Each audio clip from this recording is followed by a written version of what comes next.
Cerita dimulai dengan sebuah tangan berlumuran darah yang bertumpu pada batu. Ada makhluk bersayap seperti bilah pedang dan bertanduk panjang yang memegang pedang hitam dengan aura merah. Makhluk ini berdiri di hadapan seorang pria terluka di tanah lapang. Narasi dimulai dengan mengatakan bahwa dewa telah mati. Umat manusia menyembah emas dan bergantung pada arcane engineering hingga akhirnya mereka berubah menjadi budak. Pria yang terluka itu gemetar dalam kemarahan dan bertanya bagaimana semua ini bisa dianggap adil. Makhluk bersayap itu menghunus pedangnya dan pria itu menyerangnya sambil berkata, "Apakah ini adil?" Dia berteriak dengan lantang saat dia menerjang ke depan. Sebuah ledakan besar yang meliputi seluruh kota terjadi dan pria itu terpental jauh. Ini adalah game fantasi modern bertema kiamat terbaik dan game ini bernama Arcane Soul. Seorang player mengeluh bahwa game ini adalah pay to win. Pemain itu adalah Kim Jo-eun-so, seorang mahasiswa berusia 22 tahun yang juga merupakan tokoh utama di cerita ini. Dia mengeluh bahwa ini tidak adil. Tidak mungkin seorang free-to-play miskin sepertinya bisa menikmati game ini. Seorang player lain menanggapinya dengan mengatakan bahwa dia adalah pemain F2P yang cukup bagus. Kemudian player lain yang menggunakan karakter makhluk bersayap itu mengejeknya mengatakan menggunakan mode otomatis sepanjang waktu. Nama ID makhluk bersayap itu adalah Rich Heavenly Demon-chan. Junsu mengumpat, sementara avatar bersayap hanya tertawa dan berkata bahwa ini cukup menyenangkan. Kemudian dia terus menyerang Junsu. Junsu gemetar, menahan amarahnya saat bermain di ponselnya. Ketika dia sudah tidak tahan lagi, dia berteriak dengan keras, mengeluh bahwa tidak adil dipertemukan dengan player well atau pay to win player meskipun sudah menghabiskan 10.000 jam di game ini. Dia berargumen bahwa ini bukan lagi permainan, melainkan perjudian dengan karakter overpowered.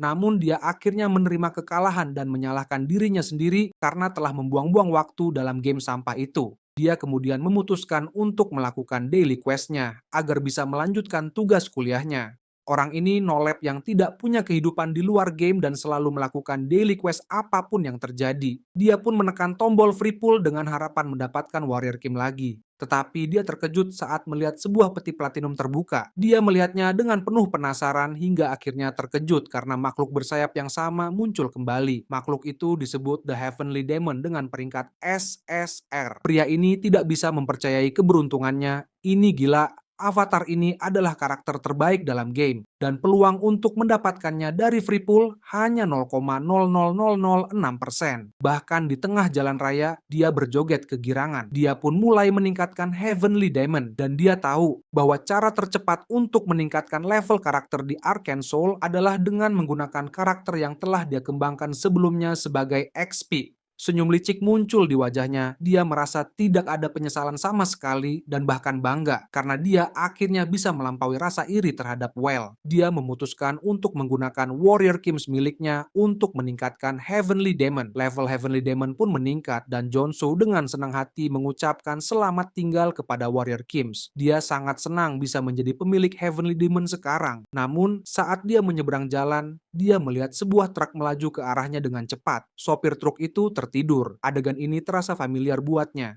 Setelah itu, Jonso membuka matanya dan merasa kebingungan. Dia berada di rumah sakit dengan perban di kepala dan kakinya. Kepalanya mulai berdenyut kesakitan, dan bayangan truk yang mendekatinya melintas di benaknya. Dia membeku pada saat itu. Truk itu membanting setir. Saat itulah dia mengingat bahwa dia telah tertabrak truk. Seorang perawat masuk dan memanggilnya Warrior Kim. Jonso merasa bingung. Perawat itu segera pergi untuk memanggil dokter. Jonso bertanya-tanya mengapa perawat itu memanggilnya Warrior Kim. Lalu dia melihat kartu identitas pasiennya. Di sana tertulis nama Warrior Kim. Dia menganggap itu hanya kesalahan konyol. Namun dia merasa bersalah karena dulu menumbalkan Warrior Kim sebagai XP untuk Heavenly Demon. Sekarang dia malah menjadi Warrior Kim. Apa ini masuk akal? Ketika mencoba berdiri dari tempat tidur, dia tanpa sengaja menginjak kakinya yang diperban. Rasa sakitnya menyebar ke seluruh tubuhnya membuatnya berteriak kesakitan. Seorang perawat segera datang membantunya dan mengingatkannya agar tidak bergerak dulu. Namun Jonsu terus mengeluh bahwa rasa sakitnya terlalu menyiksa dan dia merasa seolah-olah akan mati. Dokter pun datang dan menjelaskan bahwa Jonsu ditabrak truk, tapi beruntungnya dia hanya mengalami luka-luka ringan. Meski begitu, mereka masih masih perlu melakukan beberapa tes tambahan. Dokter mengatakan bahwa dia membutuhkan MRI atau tes penglihatan sihir. John So kebingungan mendengar istilah Warrior Kim dan sihir, karena itu semua tidak masuk akal baginya. Sementara itu, di meja resepsionis, biaya rumah sakit dihitung dengan penuh semangat, termasuk biaya ruang gawat darurat, CT scan, X-ray, dan lainnya. Total keseluruhan biaya mencapai 22.370.569 won Korea. Mendengar itu, John So kaget terdiam mematung. Dia tidak percaya tagihannya bisa sebesar itu hanya dalam 4 hari perawatan. Staf rumah sakit menjelaskan bahwa itu karena dia tidak memiliki asuransi, jadi dia harus membayar dengan uangnya sendiri. John So bingung. Setiap warga Korea pasti memiliki asuransi kesehatan nasional. Namun staf malah bertanya kesehatan nasional itu apa? Kemudian melanjutkan apakah dia memiliki asuransi legend atau asuransi menara sihir. John So sama sekali tidak mengerti apa yang mereka maksud. Tiba-tiba dia merasa istilah-istilah itu terdengar familiar. Dia mencoba mengingat di mana dia pernah mendengar hal-hal itu sebelumnya. Lalu semuanya mulai jelas baginya. Legion, Megacorp, Menara Sihir, Ordo Suci. Itu adalah 4 faksi utama yang menguasai dunia Arcane Soul. Dia sadar bahwa dia telah masuk ke dunia game tersebut. Dalam dunia itu, di mana dewa telah meninggalkan umat manusia. Ilmu sihir berkembang pesat, dan bumi yang tercemar dipenuhi monster. Manusia harus memodifikasi tubuh mereka untuk bertahan hidup. John So menjadi pucat. Hanya satu hal yang bisa dia katakan, dunia ini adalah tempat yang mengerikan untuk hidup. Panik mulai melandanya ketika dia menyadari bahwa dia benar-benar masuk ke dalam dunia game ini. John So memang senang karena dia mendapatkan Heavenly Demon, tetapi dia tidak pernah membayangkan bahwa dia akan menjadi karakter tutorial. Dia merasa ini adalah hukuman ilahi karena telah mengorbankan Warrior Kim sebelumnya. Dia memasuki sebuah kamar kecil dan kumuh. Dia mengeluh bahwa ruangan ini jauh lebih kecil dibanding apartemennya dulu. Dia tidak mengerti kenapa Warrior Kim begitu miskin. Duduk di tempat tidur, dia mulai berpikir. Tubuhnya dalam kondisi buruk, dia tidak punya uang, dan dia tidak tahu harus berbuat apa. Jika dunia ini memang Arcane Soul, maka sebentar lagi bencana seperti perang nuklir, dimensional rift, atau kebangkitan dewa lama akan terjadi. Itu akan membuat tempat ini menjadi neraka. John So masih tidak mengerti bagaimana dia bisa berakhir di sini, tapi dia yakin satu hal, jika dia tidak melakukan sesuatu, dia pasti akan mati. Lalu dia mendapat ide. Dia mengambil sebuah pena, merencanakan sesuatu yang mencurigakan. Dia mengangkat pena itu di atas jarinya, bersiap untuk menusukkannya. Dia ingin memastikan sesuatu sebelum terlambat. Dengan tekad, dia mengarahkan pena itu ke tangannya. Dia menjerit kesakitan, tetapi dia senang dengan hasilnya. Seperti yang dia harapkan, luka di tangannya mulai sembuh sendiri. Sebuah status window muncul, mengonfirmasi bahwa dia telah memperoleh Trade Wound Recovery. Inilah alasan mengapa dia dulu selalu mengembangkan banyak Warrior Kims. Warrior Kim adalah satu-satunya karakter tutorial yang tidak memiliki trait bawaan. Namun, pemain dapat membuka trait dan menggantinya sesuka hati, sehingga mereka bisa menciptakan Warrior Kims dengan lebih banyak kebebasan dibandingkan karakter lain. Bagi seseorang seperti John So yang mengandalkan strategi, Warrior Kim sebenarnya lebih unggul dibandingkan karakter dengan tingkat kelangkaan lebih tinggi. Sekarang setelah Junwoo menjadi Warrior Kim, dia bisa mendapatkan trait apapun selama dia mau berusaha. Dia mengaktifkan Wound Recovery dan dalam waktu singkat luka di kepalanya serta kakinya yang patah mulai sembuh. Arcane Soul adalah dunia kau akan mati jika miskin dan tidak memiliki kekuatan atau jika kehabisan keberuntungan. Tapi John So menolak menerima nasib seperti itu. Dia bertekad untuk bertahan hidup. Dia memiliki pengetahuan dari 10.000 jam bermain Arcane Soul sebagai pemain free-to-play. Perlahan, dia mulai naik peringkat hingga mencapai rank 9. John So mulai memikirkan cara untuk memanfaatkan tubuh Warrior Kim di dunia ini dengan senyuman di wajahnya. Dia pergi ke kantor personel pemain, di mana seorang pria berjanggut dengan rokok di mulutnya tengah melihat sebuah dokumen. Pria itu bertanya, apakah ini pertama kalinya John So datang ke kantor tersebut sebagai Warrior Kim? John So mengangguk dan mengatakan bahwa dia tertarik untuk bergabung dengan bisnis pemurnian mana. Di dunia penuh gacha seperti ini, uang adalah segalanya. Dengan tubuh ini, hanya itu satu-satunya hal yang bisa dia lakukan untuk mendapatkan banyak uang. Pria itu meletakkan kakinya di atas meja dan bertanya, apakah Jonso benar-benar memahami apa yang diperlukan untuk menyelesaikan dungeon itu. Dia adalah Choi Senso, direktur personel pemain. Jonso menjawab bahwa dia sudah tahu, tetapi Senso tidak mempercayainya karena tidak ada pengalaman di resumnya. Jonso sebenarnya tahu bagaimana cara bekerja di game ampas ini. Kontaminasi mana adalah alasan utama monster mengambil alih Arcane Soul. Pembersihan dungeon berarti membersihkan sampah yang memancarkan mana terkontaminasi dalam jumlah besar. Jika terlalu lama terpapar, seseorang bisa mati atau mengalami mutasi yang membuat pekerjaan ini sangat berbahaya. Senso setuju untuk menugaskan Jonso ke sebuah tim begitu mereka memiliki cukup anggota. Jonso berterima kasih kepadanya, tetapi Senso bertanya lagi apakah dia yakin dengan keputusan itu. Dia mengatakan bahwa banyak orang seperti Jonso yang memasuki pekerjaan ini demi uang, tetapi akhirnya kembali dengan jiwa yang benar-benar kosong. Jonso menyeringai dan berkata kepadanya untuk tidak khawatir. Kemudian, dia menambahkan bahwa dia akan menjadi lebih baik dari Senso sendiri. Senso terkejut. Jonso berjalan keluar dari kantor dengan senyuman licik karena dia berpikir bahwa bekerja keras sebagai pemain gratis adalah keahliannya di dunia Arcane Soul, di mana dia terdaftar sebagai Warrior Kim dan memiliki catatan waktu bermain 10.000 jam. Kemudian, kita melihat pemimpin pekerja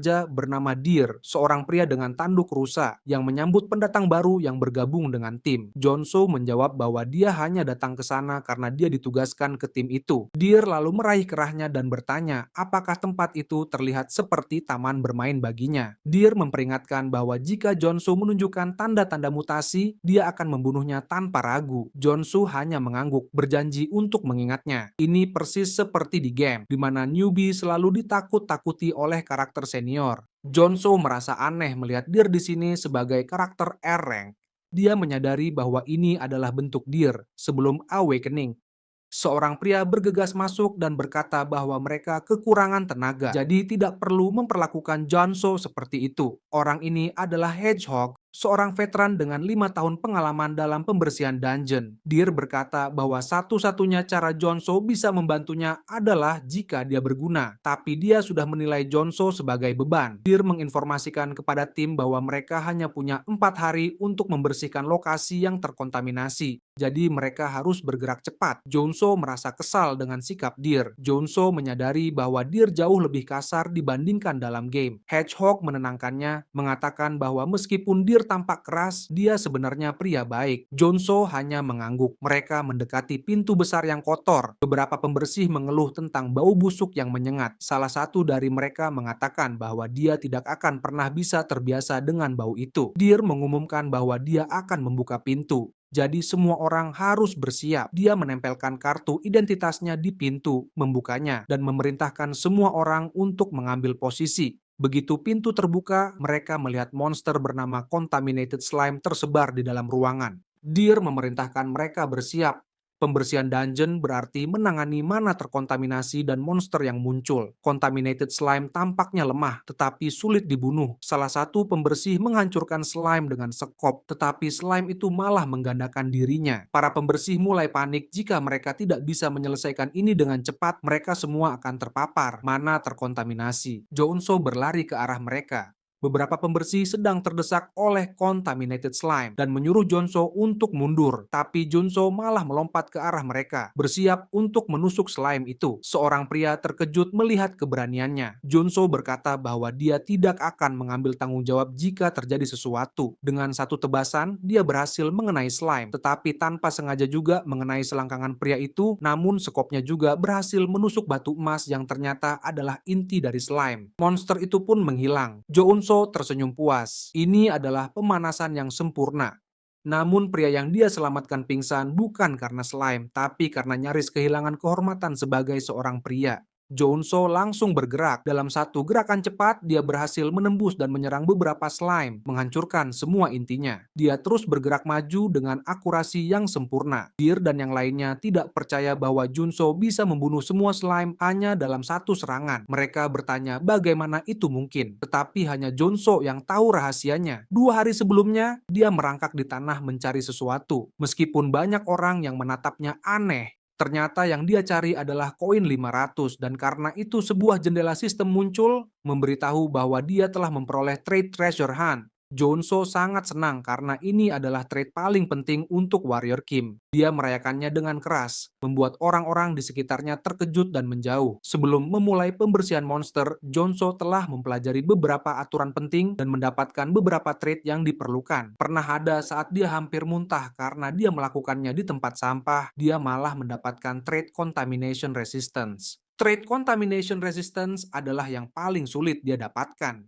Dia menyadari bahwa mendapatkan trait berfungsi sama seperti dalam game selama dia memenuhi kondisinya, dia bisa memperolehnya. Dengan kerja keras dan penderitaan, dia berhasil mendapatkan total 6 trait yang bisa dia aktifkan kapan saja. Saat ini, dia mengaktifkan Treasure Hunt yang membantunya menemukan kelemahan lawan. Berkat trait itu, dia bisa melihat inti mana dari monster yang membuatnya lebih mudah mengalahkan mereka. Ketika dia sedang menghancurkan inti slime, tiba-tiba slime raksasa muncul dan mengeluarkan suara gemuruh yang keras. Deer segera memperingatkan semua orang untuk berhati-hati agar tidak terkena serangan. Jonso kemudian muncul dengan tubuh dipenuhi kotoran. Dia merasa puas karena kerja kerasnya akhirnya terbayar. Dengan ekspresi sedikit sadis, dia menyatakan bahwa spesialisasi buruh Warrior Kim sangat luar biasa. Trait Contamination Resistance miliknya aktif secara otomatis, tetapi meskipun begitu, bekerja sepanjang hari tetap sangat melelahkan. Di dalam bus, Hedgehog duduk di sebelah Junso dan memujinya karena mereka bisa pulang lebih awal berkat usahanya. Hedgehog bertanya apakah Junso sedang menunggu awakening seperti Deer, tetapi Junso menjawab bahwa bukan itu masalahnya. Dia hanya tahu bagaimana cara menggunakan sekop dengan baik berkat pengalamannya di militer. Hedgehog terkesan dengan jawabannya, tetapi tiba-tiba sepasang tanduk muncul di dahinya. Jonso segera menyadari bahwa gejala mutasi Hedgehog semakin parah. Terlihat jelas bahwa dia telah terpapar terlalu banyak, mana terkontaminasi. Jonso mengatakan bahwa dia tidak terlihat baik dan menyarankan agar dia istirahat keesokan harinya. Namun Hedgehog berkata bahwa dia lebih memilih menjadi mutan daripada menghadapi penagih utangnya. Jonso mengerti bahwa alasan orang-orang mengambil pekerjaan ini sangat bervariasi, tetapi kebanyakan karena putus asa. Adegan berubah memperlihatkan sebuah sekop menghantam tanah keras. 4 hari berlalu pembersihan selesai dan Jonso baik-baik saja. Namun pria di belakangnya hampir muntah. Semua orang kelelahan setelah beberapa hari pembersihan dungeon. Seseorang muntah, dan itu adalah Hedgehog. Jonso memperhatikannya, menyadari bahwa dia tidak dalam kondisi baik. Sebelumnya, dia sudah memperingatkan Hedgehog untuk tidak memaksakan diri. Deer mendekati Jonso dan berkata bahwa dia terlihat siap untuk pergi, lalu memujinya karena melakukan pekerjaan dengan baik. Jonso sedikit malu, tetapi dia tahu bahwa itu semua berkat trait baru yang dia dapatkan selama pembersihan. Sementara itu, Deer terlihat masih bertahan dengan baik, meskipun juga kelelahan. Namun sebuah suara keras menarik perhatian Jonso. Dia menoleh dan melihat Hedgehog dalam kesakitan yang luar biasa. Aura gelap mulai keluar dari tubuhnya dan duri-durinya mulai mencuat. Melihat ini, Deer segera bergegas menghampirinya. Jonso merasakan firasat buruk sementara Deer berteriak kepada Hedgehog untuk sadar. Mereka mencoba mengeluarkannya dari tempat itu, tetapi sudah terlambat, mutasi telah terjadi. Ledakan keras pun terjadi. Saat dia menunggu untuk melihat apa yang terjadi, sebuah kaki besar berwarna coklat dengan duri menghentak tanah. Hedgehog berubah dan menjadi mutan besar. Dia menampakkan gigi-giginya yang tajam serta tubuhnya dipenuhi banyak duri. Dia tampak seperti telah kehilangan seluruh kewarasannya. Jika mereka tidak mengalahkannya, tim tidak akan bisa keluar. Jonso memeriksa daftar trade-nya, tetapi karena semua trade barunya dikhususkan untuk pembersihan monster, tidak ada yang bisa membantunya. Dalam benaknya dia sadar bahwa mereka dalam masalah besar. Hedgehog meninju Jonso dengan pukulan yang sangat kuat hingga membantingnya ke tanah. Jonso memuntahkan darah, menyadari betapa besar perbedaan kekuatan di antara mereka. Jika terus begini, dia akan mati dalam waktu dekat. Namun tiba-tiba sebuah jendela sistem muncul, memberitahunya bahwa dia telah memperoleh trait baru bernama Endurance. Mengingat trait yang sudah dia miliki, Jonso sadar bahwa ini bisa menjadi keuntungannya. Jonso menolak untuk menyerah. Dia segera memeriksa trait yang dia miliki sambil mencari cara untuk mengalahkan Hedgehog. Dia menghapus beberapa trait lama dan memilih yang lebih cocok untuk situasi ini. Trait Strength akan memperkuat serangannya, Mana Heart membantunya mengontrol mana. Endurance mengurangi semua kerusakan yang dia terima. Mana Absorption memungkinkannya menyerap mana. Dan Deep Respiration meningkatkan regenerasi mananya. Potongan terakhir dari rencana ini adalah Corruption Resistance Endurance yang melindunginya dari mutasi. Dengan semua trait ini, Jonsu akhirnya siap bertarung. Saat itu Hedgehog berlari ke arahnya. Jonsu berdiri diam menunggu serangan. Dia langsung mengaktifkan trait Strength yang meningkatkan kekuatannya lebih dari 10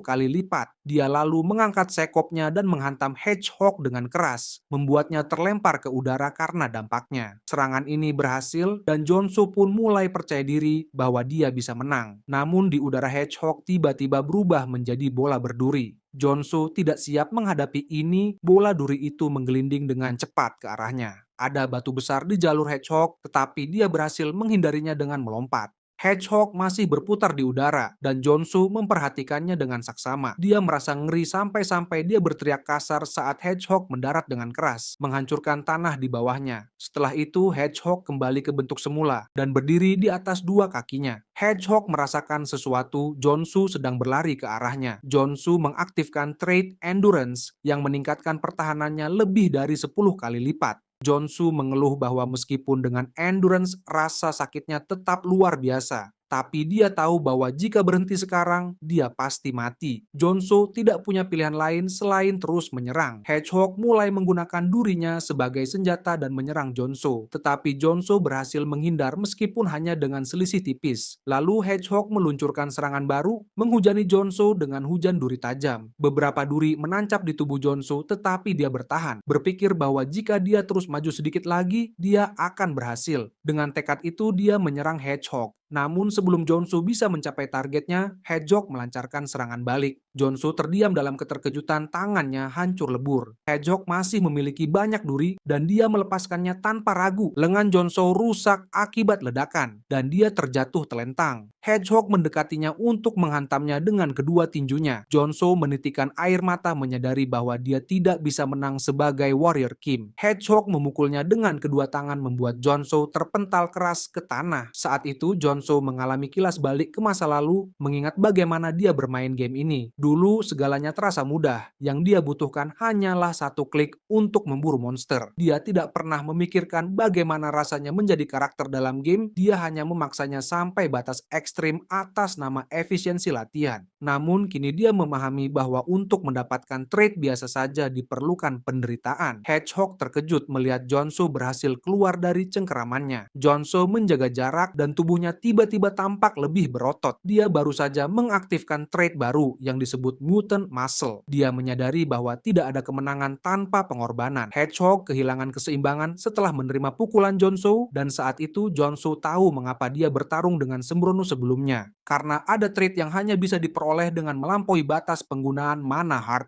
Jonsu mengaktifkan trait kekuatan untuk mendapatkan Mutant Muscle. Dia menahan semua rasa sakit demi mencapai momen yang dia tunggu-tunggu. Saat Hedgehog memukulnya, Jonsu dengan mudah menangkis serangan itu. Dia balas memukulnya sambil menantang Hedgehog untuk menyerangnya lagi. Hedgehog menutupi tinjunya dengan duri dan menancapkannya ke tubuh Jonsu, menekannya ke tanah. Jonsu terkejut mengetahui bahwa Hedgehog masih belum menggunakan kekuatan penuhnya, sementara ususnya sendiri hampir keluar dari perutnya. Namun Hedgehog menyadari sesuatu, Jonsu berdiri kembali dengan senyuman. Dia baru saja memperoleh trait baru bernama Mutant Body. Jonsu menyeringai dan berterima kasih kepada Hedgehog karena telah membantunya menjadi lebih kuat. Hedgehog berlari ke arahnya, dan Jonsu menyambut serangan itu secara langsung. Mereka saling berpegangan tangan dan saling mendorong dengan kekuatan penuh. Kini mereka berada di level yang sama. Deer yang akhirnya sadar kembali mencoba memahami apa yang terjadi. Dia tidak menyangka akan melihat Jonsu bertarung seimbang melawan Hedgehog. Itu bukanlah sesuatu yang masuk akal. Bagaimana mungkin Jonsu seorang manusia bisa bertarung setara dengan mutan? Mereka saling mendorong hingga akhirnya terjatuh bersama ke tanah. Jonsu menyadari bahwa situasi ini lebih sulit dari yang dia duga meskipun tubuhnya kini sebesar Hedgehog. Jika dibiarkan terus berkembang, dia akan berada dalam posisi tidak menguntungkan. Hedgehog berteriak marah dan Jonsu memutuskan untuk melakukan tindakan nekat. Hedgehog berubah menjadi bola berduri dan mulai berputar ke arahnya. Jonsu tidak punya pilihan lain, dia mengaktifkan trait Contamination Resistance yang memberikan ketahanan terhadap mana yang terkontaminasi. Jonsu memutuskan untuk percaya pada dirinya sendiri dan menghapus trait lama. Deer terkejut melihat keputusan itu. Jonsu mengalami transformasi drastis, tubuhnya menjadi besar dengan gigi yang tajam.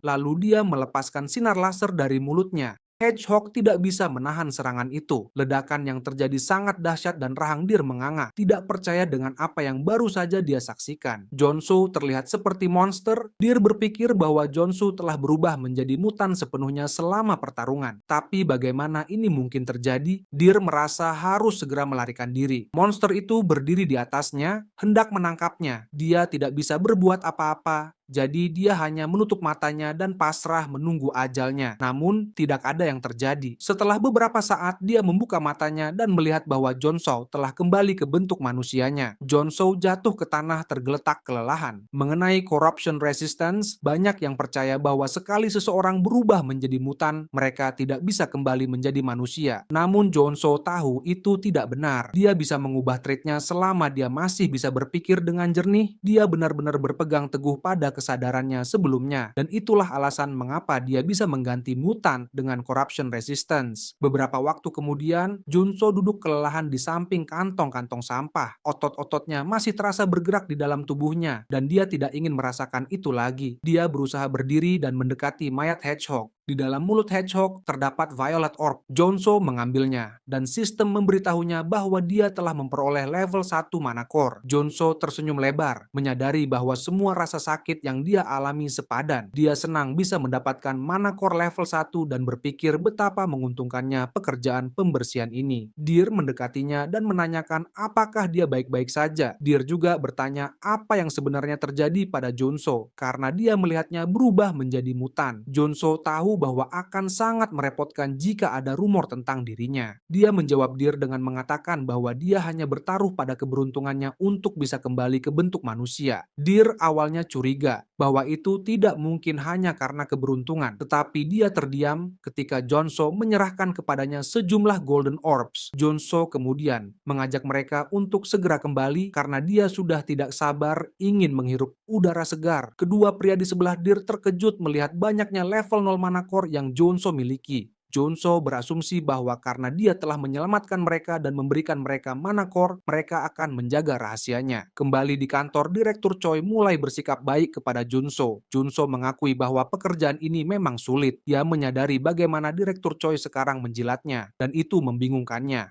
Direktur Choi mengatakan bahwa seharusnya dia memberitahu sejak awal bahwa Jonso adalah seorang superhuman. Jika mereka tahu lebih awal, mereka pasti sudah memberikannya pekerjaan yang lebih baik daripada sekadar pembersihan mutan. Hal itu membuat Jonso mengerti alasan dibalik perubahan sikap Choi. Dalam Arcane Soul, seorang superhuman akan terbangun dengan kemampuan yang memungkinkan mereka memperoleh mana yang kuat. Di dunia seperti ini, di mana kekuatan berarti kekuasaan dan otoritas, para superhuman diperlakukan seperti kaum bangsawan. Wajar jika Direktur Choi berpikir seperti itu, karena hanya seorang superhuman yang dapat mengalahkan mutan. Namun kenyataannya Jonso bisa menang karena trait-nya. Jonso pun memutuskan untuk membiarkan Direktur Choi tetap berpikir bahwa dirinya superhuman. Direktur Choi tersadar bahwa dia seharusnya membayar Jonso untuk pekerjaannya dalam pembersihan. Direktur mengeluarkan uang dari kantongnya. Dia menjelaskan bahwa Jonso telah membersihkan 5 wilayah, dan biasanya Direktur Choi akan mengambil 20% dari total pendapatan sebesar 50 juta won.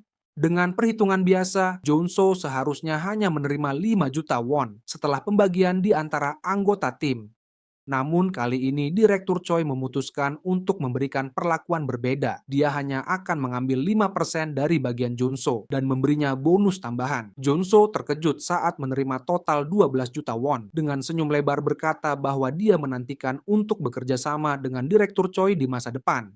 Ia mulai mempertimbangkan bagaimana cara menghabiskannya. Saat itu, seorang pria botak mendekatinya dan berkomentar bahwa Jonso terlihat sedang dalam suasana hati yang baik. Pria itu berasumsi bahwa Jonso pasti baru saja menerima bayaran yang besar. Dia adalah salah satu orang yang pernah bekerja sama dengan Jonso sebelumnya. Insting Jonso langsung membuatnya menyembunyikan uang di belakang punggungnya. Pria itu lalu memberitahu Jonso bahwa ia ingin meminta sebuah bantuan. Ia berkata bahwa istrinya sedang sakit dan ia ingin ingin meminjam uang. Jonso tahu bahwa itu bukan ide yang baik untuk membantu orang lain, terutama ketika ia bahkan tidak mengenal mereka di dunia ini. Ia selalu berhati-hati karena siapapun bisa menusuknya dari belakang. Bahkan untuk menghidupi dirinya sendiri saja sudah sulit. Namun melihat pria itu membungkuk memohon di hadapannya, Jonso merasa tidak nyaman dan menyuruhnya untuk tidak melakukan itu, terutama karena pria itu lebih tua darinya. Kemudian Jonso meletakkan Golden Orb di tangan pria tersebut. Ia merasa terlalu bersalah jika harus mengabaikan pria itu. Saat malam tiba, pria yang sebelumnya memohon bantuan tiba-tiba berubah kepribadian. Ia tertawa jahat dan berkomentar sesuatu dengan nada sinis. Jonso benar-benar bodoh. Pria itu hanya berpura-pura menjadi orang tua miskin dan Jonso langsung memberikannya Golden Orb. Deer bertanya-tanya, apakah Jonso benar-benar baru dalam hal semacam ini? Pria itu tertawa dan berkata bahwa Jonso pasti akan memberikan lebih banyak lagi jika dia mengatakan bahwa anaknya juga sakit. Tak lama kemudian, pria itu bertanya kepada Deer apakah dia punya ide. Deer menyeringai menyimpulkan bahwa Jonso pasti memiliki semacam kemampuan aneh. Deer lalu mengusulkan karena mereka tahu rahasia si idiot ini, mereka harus memberinya pelajaran. Deer menghancurkan mana core di tangannya dan menegaskan bahwa dia ingin mengajari Jonso betapa menakutkannya dunia ini. Sementara itu, Jonso sedang menikmati pijatan mewah di sebuah gedung tinggi. Dia tidak bisa menahan diri untuk mengakui bahwa memiliki uang adalah hal yang luar biasa. Dia tidak pernah menyangka akan mengalami hari seperti ini. Jonso merasa seolah dunia dalam game lebih baik daripada kenyataan. Saat dipijat, tangannya ditekan terlalu keras, dan dia mengerang kesakitan. Dia telah menghabiskan 3 hari penuh beristirahat di hotel, tetapi tubuhnya masih terasa sakit. Saat itu, dia memutuskan untuk lebih berhati-hati dalam menggunakan trait mutan. Mengubah trait mungkin tidak sebebas yang dia kira. Tubuhnya berubah sesuai dengan trait yang dipilihnya, dan semakin parah efek sampingnya, semakin besar perubahan yang terjadi. Masalahnya sekarang adalah, bisakah Jonso bertahan hidup jika dia mulai membatasi penggunaan traitnya? Saat melihat keluar jendela, dia memperhatikan seseorang sedang berjemur. Dia langsung mengenali pria itu sebagai anggota Iron Fist Gang. Jonso berkomentar bagaimana orang-orang seperti mereka berjalan dengan sikap arogan. Di dunia Arcane Soul, hukum tidak berpengaruh banyak, karena dunia ini lebih banyak dikuasai oleh geng lokal dibandingkan otoritas resmi. Ini bisa dimaklumi karena terlalu banyak monster berkeliaran, dan masyarakat harus bergantung pada superhuman. Jonso berhasil selamat dalam pertarungan pertamanya, tetapi akan sangat bodoh jika dia hanya mengandalkan traitnya dalam dunia yang berbahaya ini. Wajahnya menampilkan senyum menyeramkan saat dia berpikir sesuatu. Semuanya tergantung pada item kan? Kemudian Junso pergi mengunjungi Soul Mist Store. Dia datang ke sana untuk menjual beberapa barang, lalu memberitahu gadis di meja kasir bahwa dia memiliki beberapa hasil sampingan dari monster. Gadis itu melihatnya dari atas ke bawah dan segera memperingatkannya bahwa mereka tidak membeli barang yang tidak memiliki mana. Joanso menjawab bahwa dia sudah tahu aturan itu. Dia lalu mulai menggeledah tasnya dan mengeluarkan bola yang ingin dia jual. Gadis di meja kasir terkejut melihat betapa besar dan mengkilapnya bola Jonso. Dia bahkan meneteskan air liur saat melihatnya karena itu adalah mana core level 2. Jonso merasa puas melihat betapa terkejutnya wanita itu. Semua kerja kerasnya menggiling di kamar hotel akhirnya terbayar. Ia telah menggabungkan semua yang ia miliki dan beruntungnya hasilnya adalah mana core level 2. Harganya bervariasi tergantung levelnya. Jadi menjualnya dengan harga tertinggi adalah pilihan terbaik. Wanita itu membayarnya 4,77 juta won untuk inti tersebut. Jonso berterima kasih padanya, lalu bertanya apakah mereka juga menjual senjata atau peralatan lainnya. Wanita itu senang mendengar pertanyaan Jonso dan segera mengantarnya masuk. Jonso berjalan melewati meja kasir dan terkesan dengan apa yang dilihatnya. Ruangan itu penuh dengan barang-barang dasar yang sering ia gunakan dalam game. Wanita itu menyuruhnya untuk mengambil waktu dan memilih dengan hati-hati. Jonso terlalu bersemangat untuk melengkapi dirinya dengan perlengkapan baru. Setelah beberapa saat, ia terlihat membawa beberapa senjata besar. Saat berjalan di jalan, ia berpikir bahwa sekarang, dengan semua senjata ini, akhirnya terasa seperti benar-benar bermain Arcane Soul. Namun, seseorang tiba-tiba memanggilnya. Seorang wanita bertanya apakah dia seorang tentara bayaran karena ia membutuhkan bantuan. Jonso menjawab bahwa ia bukan tentara bayaran, jadi wanita itu bisa mencari orang lain. Wanita itu lalu mengeluarkan setumpuk uang tunai dan menjelaskan bahwa dia berada di kota kota untuk perjalanan bisnis, tetapi dia takut pada Iron Fist Gang. Dia meminta Junso untuk melindunginya sampai dia sampai di penginapannya. 500.000 won untuk menjadi pengawal membuat Junso merasa seperti menerima daily quest dalam game. Dia berpikir untuk mencobanya karena dia sudah lengkap dengan persenjataan. Akhirnya, ia berkata bahwa ia tidak bisa mengabaikan wanita yang sedang dalam bahaya. Maka mereka pun pergi bersama. Mereka melewati gang sepi. Saat menaiki tangga, wanita itu mengatakan bahwa mereka sudah hampir sampai. Jonso mulai curiga. Tidak ada seorang pun di sekitar, bahkan semut pun tidak terlihat. Wanita itu berdiri di sudut yang gelap. Jonso mengeluh bahwa tempat itu terlalu gelap, jadi ia tidak bisa melihat apapun. Namun, pada saat itu juga, ia tiba-tiba memperoleh trait baru, Night Vision. Sekarang ia bisa melihat dalam gelap, meskipun ia sama sekali tidak berniat mendapatkan trait itu. Wanita itu mengangkat senjata ke arah Jonso, dan berkata bahwa Jonso ternyata lebih berhati-hati dari yang mereka duga. Saat itulah Jonso menyadari bahwa ini jebakan. Deer muncul dari belakangnya dan bertanya kemana ia hendak pergi. Beberapa pria lain menghalangi pintu keluar. Jonso bertanya apa yang telah ia lakukan hingga diperlakukan seperti ini. Deer menjawab, tidak ada. Ia hanya berpikir bahwa Jonso itu bodoh. Namun sebelum Deer bisa menyelesaikan kalimatnya, Jonso menabrak wanita itu dan melarikan diri. Deer sangat marah karena Jonso langsung kabur begitu saja. Deer memerintahkan anak buahnya untuk menembak Junso. Peluru menembus punggungnya dan ia jatuh di tangga. Deer mengeluh bahwa wanita itu seharusnya menembak kakinya, bukan dadanya. Wanita itu beralasan bahwa lebih baik jika Junso berhasil melarikan diri. Deer khawatir apakah Junso sudah mati. Wanita itu berkata bahwa karena Junso bisa kembali menjadi manusia setelah berubah menjadi mutan, mungkin ada orang yang mau membeli mayatnya. Deer berpendapat bahwa mereka bisa mendapatkan lebih banyak uang jika menangkapnya hidup-hidup. Salah satu anak buahnya mengusulkan menjarah barang-barang Jo Onso sementara waktu. Mereka mendekati tubuh Jo Onso dan tasnya, tetapi yang mereka lihat hanyalah genangan darah di tanah. Jo Onso menghilang. Mereka semua kebingungan kemana mayatnya pergi. Tiba-tiba lampu di atas mereka pecah dan salah satu pria terkena serangan dari belakang. Mereka semua panik karena tidak tahu apa yang terjadi. Deer mulai berpikir bahwa Jonso masih hidup. Tanpa diduga, Jonso menjawab, tentu saja aku masih hidup. Ia menegaskan bahwa ia tidak akan mati di tangan seseorang yang membalas kebaikan dengan pengkhianatan. Beruntungnya, sebelum keluar dari toko, Jonso telah mengenakan rompi anti peluru. Berkat itu, ia juga memperoleh trait baru bernama Playing Dead, berpura-pura mati. Karena ia telah memecahkan lampu jalan, tempat itu menjadi gelap, membuat geng Deer tidak bisa melihat apapun. Deer mencari Jonso. Tiba-tiba Jonso muncul di belakangnya. Jonso langsung meninju leher Deer sambil berkata bahwa karena ia pernah menyelamatkan hidup Deer, kini ia akan mengambilnya kembali.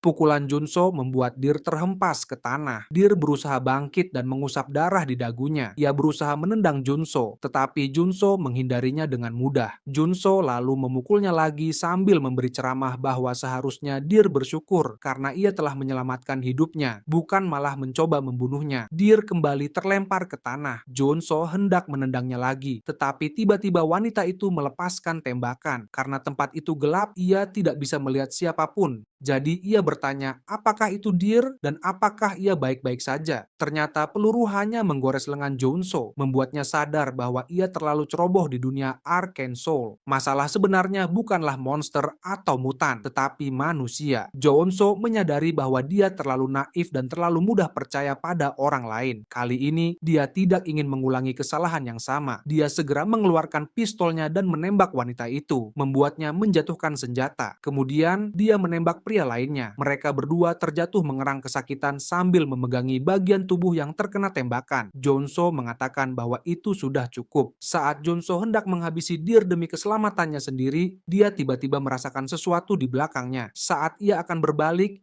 Deer menendangnya dengan keras. Kaki Deer berubah, dia telah bangkit sebagai seorang superhuman level 1.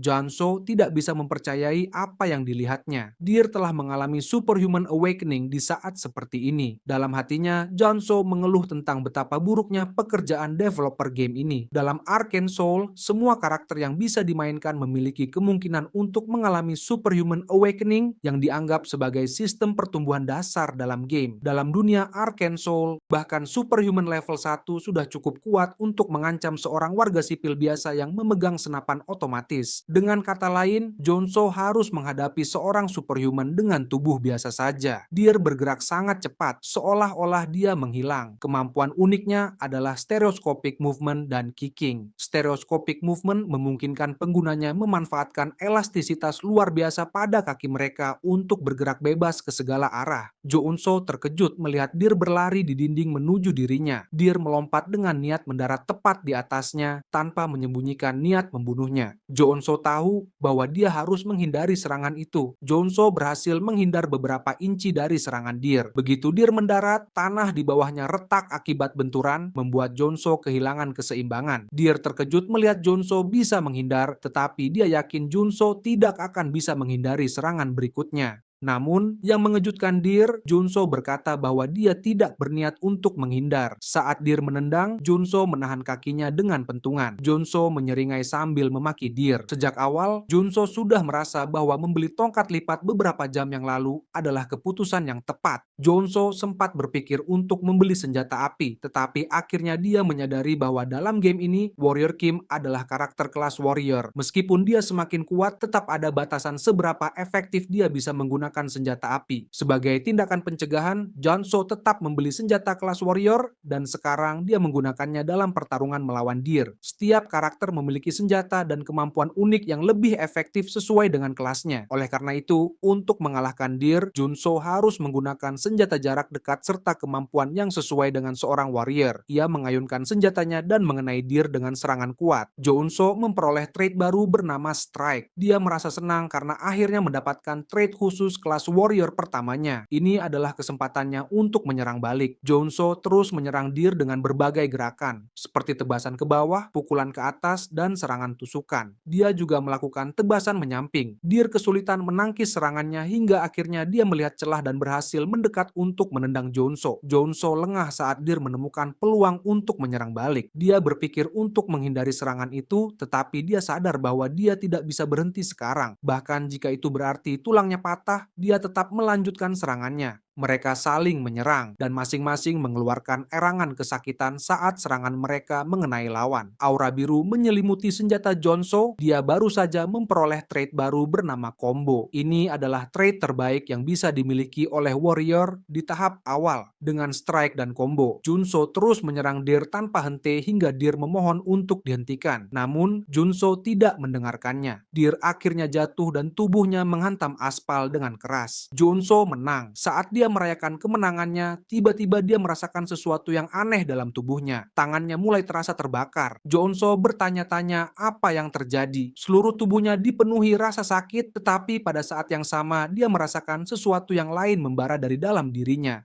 Rasa sakit itu semakin kuat hingga akhirnya ledakan cahaya emas terjadi. Tubuhnya kini diselimuti aura emas yang bersinar terang. Hari itu adalah hari di mana dia mengetahui kebenaran kejam tentang dunia Arcane Soul, tetapi juga hari di mana dia mengalami kebangkitan sebagai superhuman level 1.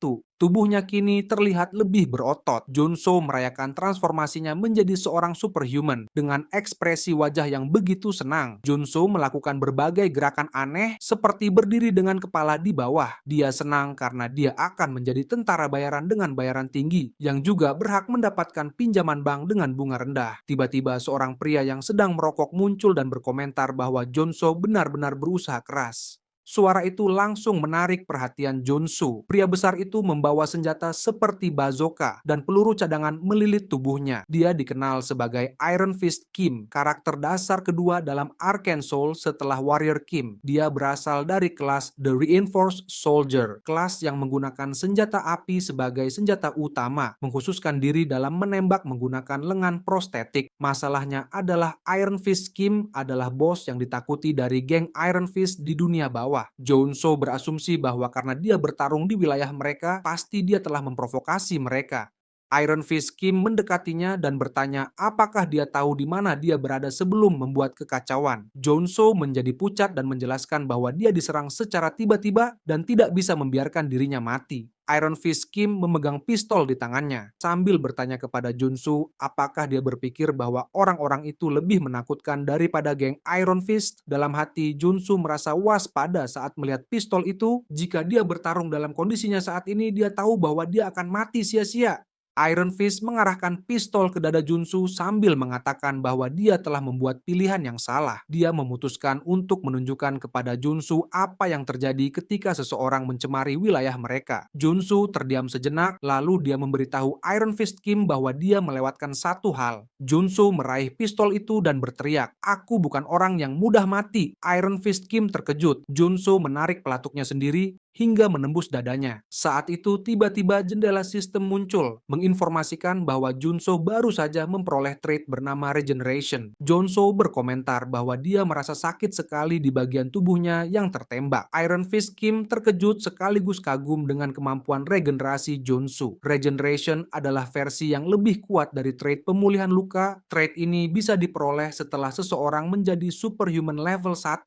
Di dalam hati, Junso berpikir, semuanya akan berubah setelah mereka mulai meremehkanku. Jonso melanjutkan trik gertakannya. Dia membual kepada geng Iron Fist bahwa dia tidak bertahan hidup hanya karena keberuntungan. Dia juga menambahkan bahwa dia tidak peduli siapa mereka, tetapi jika mereka macam-macam dengannya, seorang warrior Kim, mereka harus bersiap menerima akibatnya. Iron Fist Kim mencatat nama Junsu dalam pikirannya dan mengungkapkan bahwa dia menyukai keberanian Junsu. Akhirnya dia memutuskan untuk membiarkan Junsu pergi kali ini, tetapi tidak tanpa peringatan. Junsu kini berutang padanya. Iron Fist Kim menepuk pundak Junsu lalu berbisik di telinganya, "Aku harap kau tahu apa artinya ini." Junsu hanya mengangguk sambil bertanya-tanya apakah dia berhasil membujuknya. Iron Fist Kim mengulurkan tangannya, menantikan pertemuan berikutnya bahwa mereka akan bekerja sama dalam sebuah misi di lain waktu. Junso tahu bahwa Iron Fist Kim bukan tipe orang yang akan mengkhianatinya, jadi dia berpikir tidak ada salahnya membangun koneksi dengannya. Junso menyetujui tawaran itu,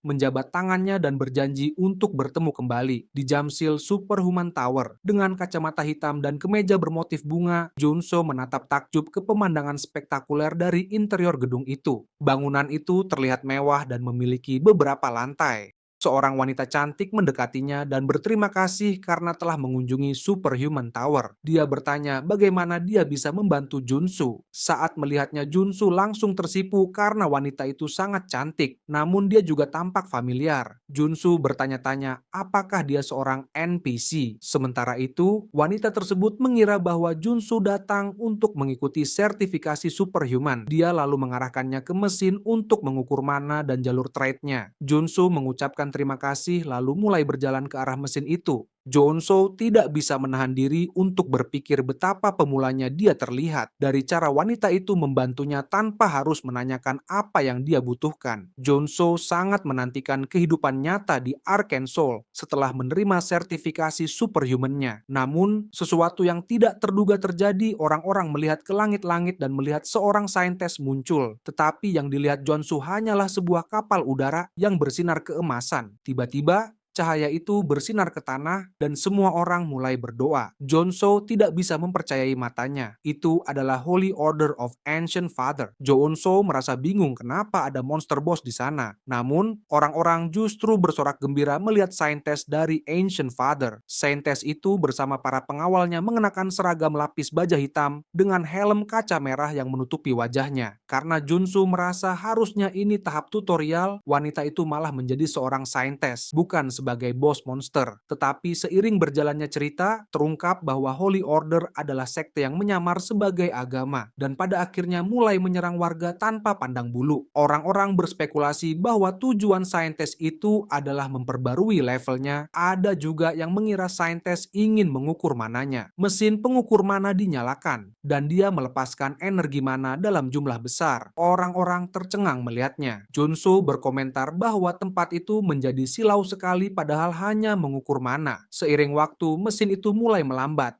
dan mana emas perlahan menghilang. Semua orang menunggu dengan tegang. Warga tampak gelisah. Akhirnya hasilnya keluar, saintes itu berasal dari kelas Pris, memiliki level 8 dengan 6 lapisan sirkuit mana. Kerumunan tidak bisa mempercayainya. Mereka sangat terkesan dan mulai bersorak untuknya. Namun Jonso di dalam kepalanya menjadi pucat. Dia tahu ini bukan sesuatu yang patut dirayakan. Seorang superhuman level 8 bisa dibandingkan dengan skuadron kapal induk. Ia adalah superpower tingkat nasional. Seorang superhuman dengan kekuatan seperti itu bisa dengan mudah menghancurkan seluruh soul di masa depan. Jonso sadar bahwa meskipun dia mengatakannya sekarang, warga hanya akan menganggapnya gila dan melemparinya dengan batu. Jadi dia memutuskan untuk diam dan melanjutkan proses pengukuran mananya. Jonso tahu bahwa jika seorang pemula seperti dirinya memiliki 6 trait, itu akan menarik terlalu banyak perhatian. Oleh karena itu, dia menurunkannya menjadi 3. Tiba-tiba Junsu menarik perhatian sang saintes. Salah satu pengawal saintes bertanya, "Ada apa?" Saintes itu menjawab bahwa ada seseorang yang tidak biasa di sini. Dia lalu mendekati Junsu dari belakang dan memberitahunya bahwa dia memiliki kemampuan yang menarik. Junsu terkejut lalu perlahan menyadari apa yang dia maksudkan. Dia mulai bertanya-tanya apakah saintes itu benar-benar bisa merasakan bahwa dia telah mengubah traitnya. Hal itu membuatnya gugup. Orang-orang di sekitar mulai penasaran, mengapa saintes berbicara dengan Junso? Bukankah dia hanyalah orang biasa? Sang saintes meraih tangannya lalu bertanya namanya. Dia menjawab bahwa dia adalah Warrior Kim. Junso menjadi pucat ketika dia mengingat satu-satunya alasan seorang pendeta akan menanyakan nama seseorang di Arcane Soul. Sang saintes, sebagai perwakilan dari Holy Order of Ancient Father, membaptis Junso. Dia menjelaskan bahwa sang Ancient Father, penguasa Black Gold Throne, selalu menginginkan kekuatan langka seperti milik Jonso. Dia menyuruhnya untuk tunduk kepada sang Ancient Father agar menemukan kedamaian di dunia yang penuh penderitaan. Kerumunan menjadi iri terhadap Jonso yang dibaptis, terlebih karena itu dilakukan oleh putri pertama sang Ancient Father. Namun Jonso tidak menyukainya. Jika dia dibaptis dan mendapatkan trait baptism, dia tidak punya pilihan selain menjadi ksatria Holy Order tersebut. Dalam perang, Holy Order of Ancient Father akan kalah melawan faksi mayoritas Arcane Soul. Jonso menarik tangannya dari genggaman sang saintes. Baginya, itu seperti dipaksa untuk mempertaruhkan segalanya pada saham yang pasti akan dihapus dari daftar. Semua orang terkejut ketika Jonso mengumumkan bahwa dia menolak dibaptis. Rahang sang saintes ternganga mendengar itu karena dia mengira telah salah dengar. Tidak, kata Junso, ia menegaskan bahwa dia serius. Sang saintes menerima keputusannya karena dia tahu bahwa setiap orang bebas memilih apakah mereka ingin melayani Ancient Father atau tidak. Namun dia mengingatkan Junso bahwa Ancient Father sudah menandainya. Dia menggenggam bahunya dan mengatakan bahwa sebuah fragment of divinity sudah menyentuhnya. Jika dia tidak bisa mengatasi pecahan kecil itu, maka kehendak bebasnya yang lemah tidak akan ada artinya. Junso berteriak kesakitan atas penderitaan yang dialaminya, sementara kerumunan mulai memprovokasinya karena menolak baptisan. Junso tampak seperti terbakar. Ini disebut divine fever. Dia akan mengalami rasa sakit yang menyiksa tanpa henti sebagai hukuman karena menolak baptisan. Jonso sudah menduganya, tetapi dia tidak menyadari bahwa sensasi terbakar itu akan begitu luar biasa. Divine Fever adalah salah satu debuff terkuat di seluruh Arcane Soul, menyebabkan rasa sakit terbakar yang tak ada habisnya dan menghalangi seseorang menjalani kehidupan normal. Satu-satunya cara untuk menyingkirkannya adalah pergi ke kuil dan dibaptis. Jonso menolak baptisan karena dia memikirkan masa depan, tetapi saat itu juga dia merasa seperti sedang sekarat. Seseorang menyiramkan air ke wajahnya saat dia tergeletak di tanah. Dia bertanya-tanya siapa yang melakukannya. Ketika penglihatannya terfokus, dia melihat bahwa itu adalah wanita yang membimbingnya sebelumnya. Tak ada apapun yang bisa membantu orang yang terkena debuff Divine Fever. Jonso merasa berterima kasih kepada wanita itu. Dengan tekad, dia memaksakan diri untuk bangkit dan bertahan sedikit lebih lama. Akhirnya, dia memperoleh trait yang disebut Divine Resistance. Jonso tidak hanya menolak baptisan tetapi juga menentangnya secara nekat. Debuff Divine Fever semakin kuat tergantung pada total jumlah mana targetnya. Karena Jonso masih level 1 sebagai superhuman, efek debuff lebih lemah dibandingkan yang lain. Jadi ada beberapa solusi. Kondisi pertama adalah memperoleh trait Divine Resistance. Setelah itu dia berencana mengerahkan lebih banyak mana dari dalam dirinya. Tetapi hal itu justru meningkatkan rasa sakit, membuatnya berteriak sekencang mungkin. Akhirnya, Junso mulai tenang dan mencoba fokus dengan sensasi ini. Dia membayangkan api dan air. Dia mencoba mengendalikan dan menyeimbangkannya seperti konsep yin dan yang, sensasi terbakar yang menyakitkan dan hawa dingin yang menenangkan bercampur. Dengan menggunakan mana dalam dirinya, dia memadamkan api tersebut.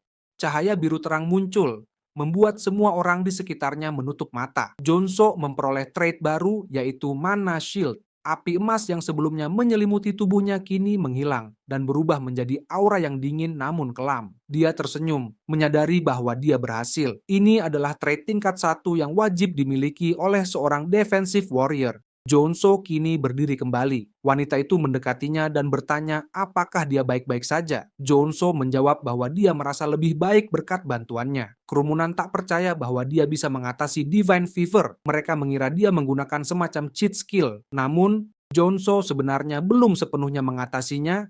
Ini hanya solusi sementara. Tapi setidaknya dia terbebas dari rasa sakit terbakar dan dia menyadari api hitam ini cukup keren. Lalu dia dengan santai melanjutkan pengukuran mananya. Dia menunggu mesin menyelesaikan proses pemuatan. Akhirnya hasil pengukuran keluar. Warrior Kim, 22 tahun, memiliki level mana 1 dengan 6 lapisan sirkuit. Itu mengejutkan kerumunan. Mereka tak bisa menahan diri untuk berpikir bahwa ini adalah kelahiran seorang super rookie. Sekarang mereka mengerti mengapa sang saintis melakukan itu. Junsu pun menyadari bahwa dia telah menarik terlalu banyak perhatian, meskipun dia ingin tumbuh lebih kuat secara diam-diam. Wanita itu mengucapkan selamat kepadanya. Dia menyatakan bahwa dia belum pernah melihat seseorang yang memulai dengan 6 trait. Dia menyarankan agar Junsu segera melanjutkan proses penerbitan sertifikasi superhuman. Beberapa waktu kemudian, pada hari yang cerah ini, lisensi superhuman Junsu akhirnya diberikan kepadanya. Wanita itu mengucapkan selamat sekali lagi atas pencapaiannya. Junsu merasa sangat gembira karena dia telah bekerja keras untuk mendapatkannya.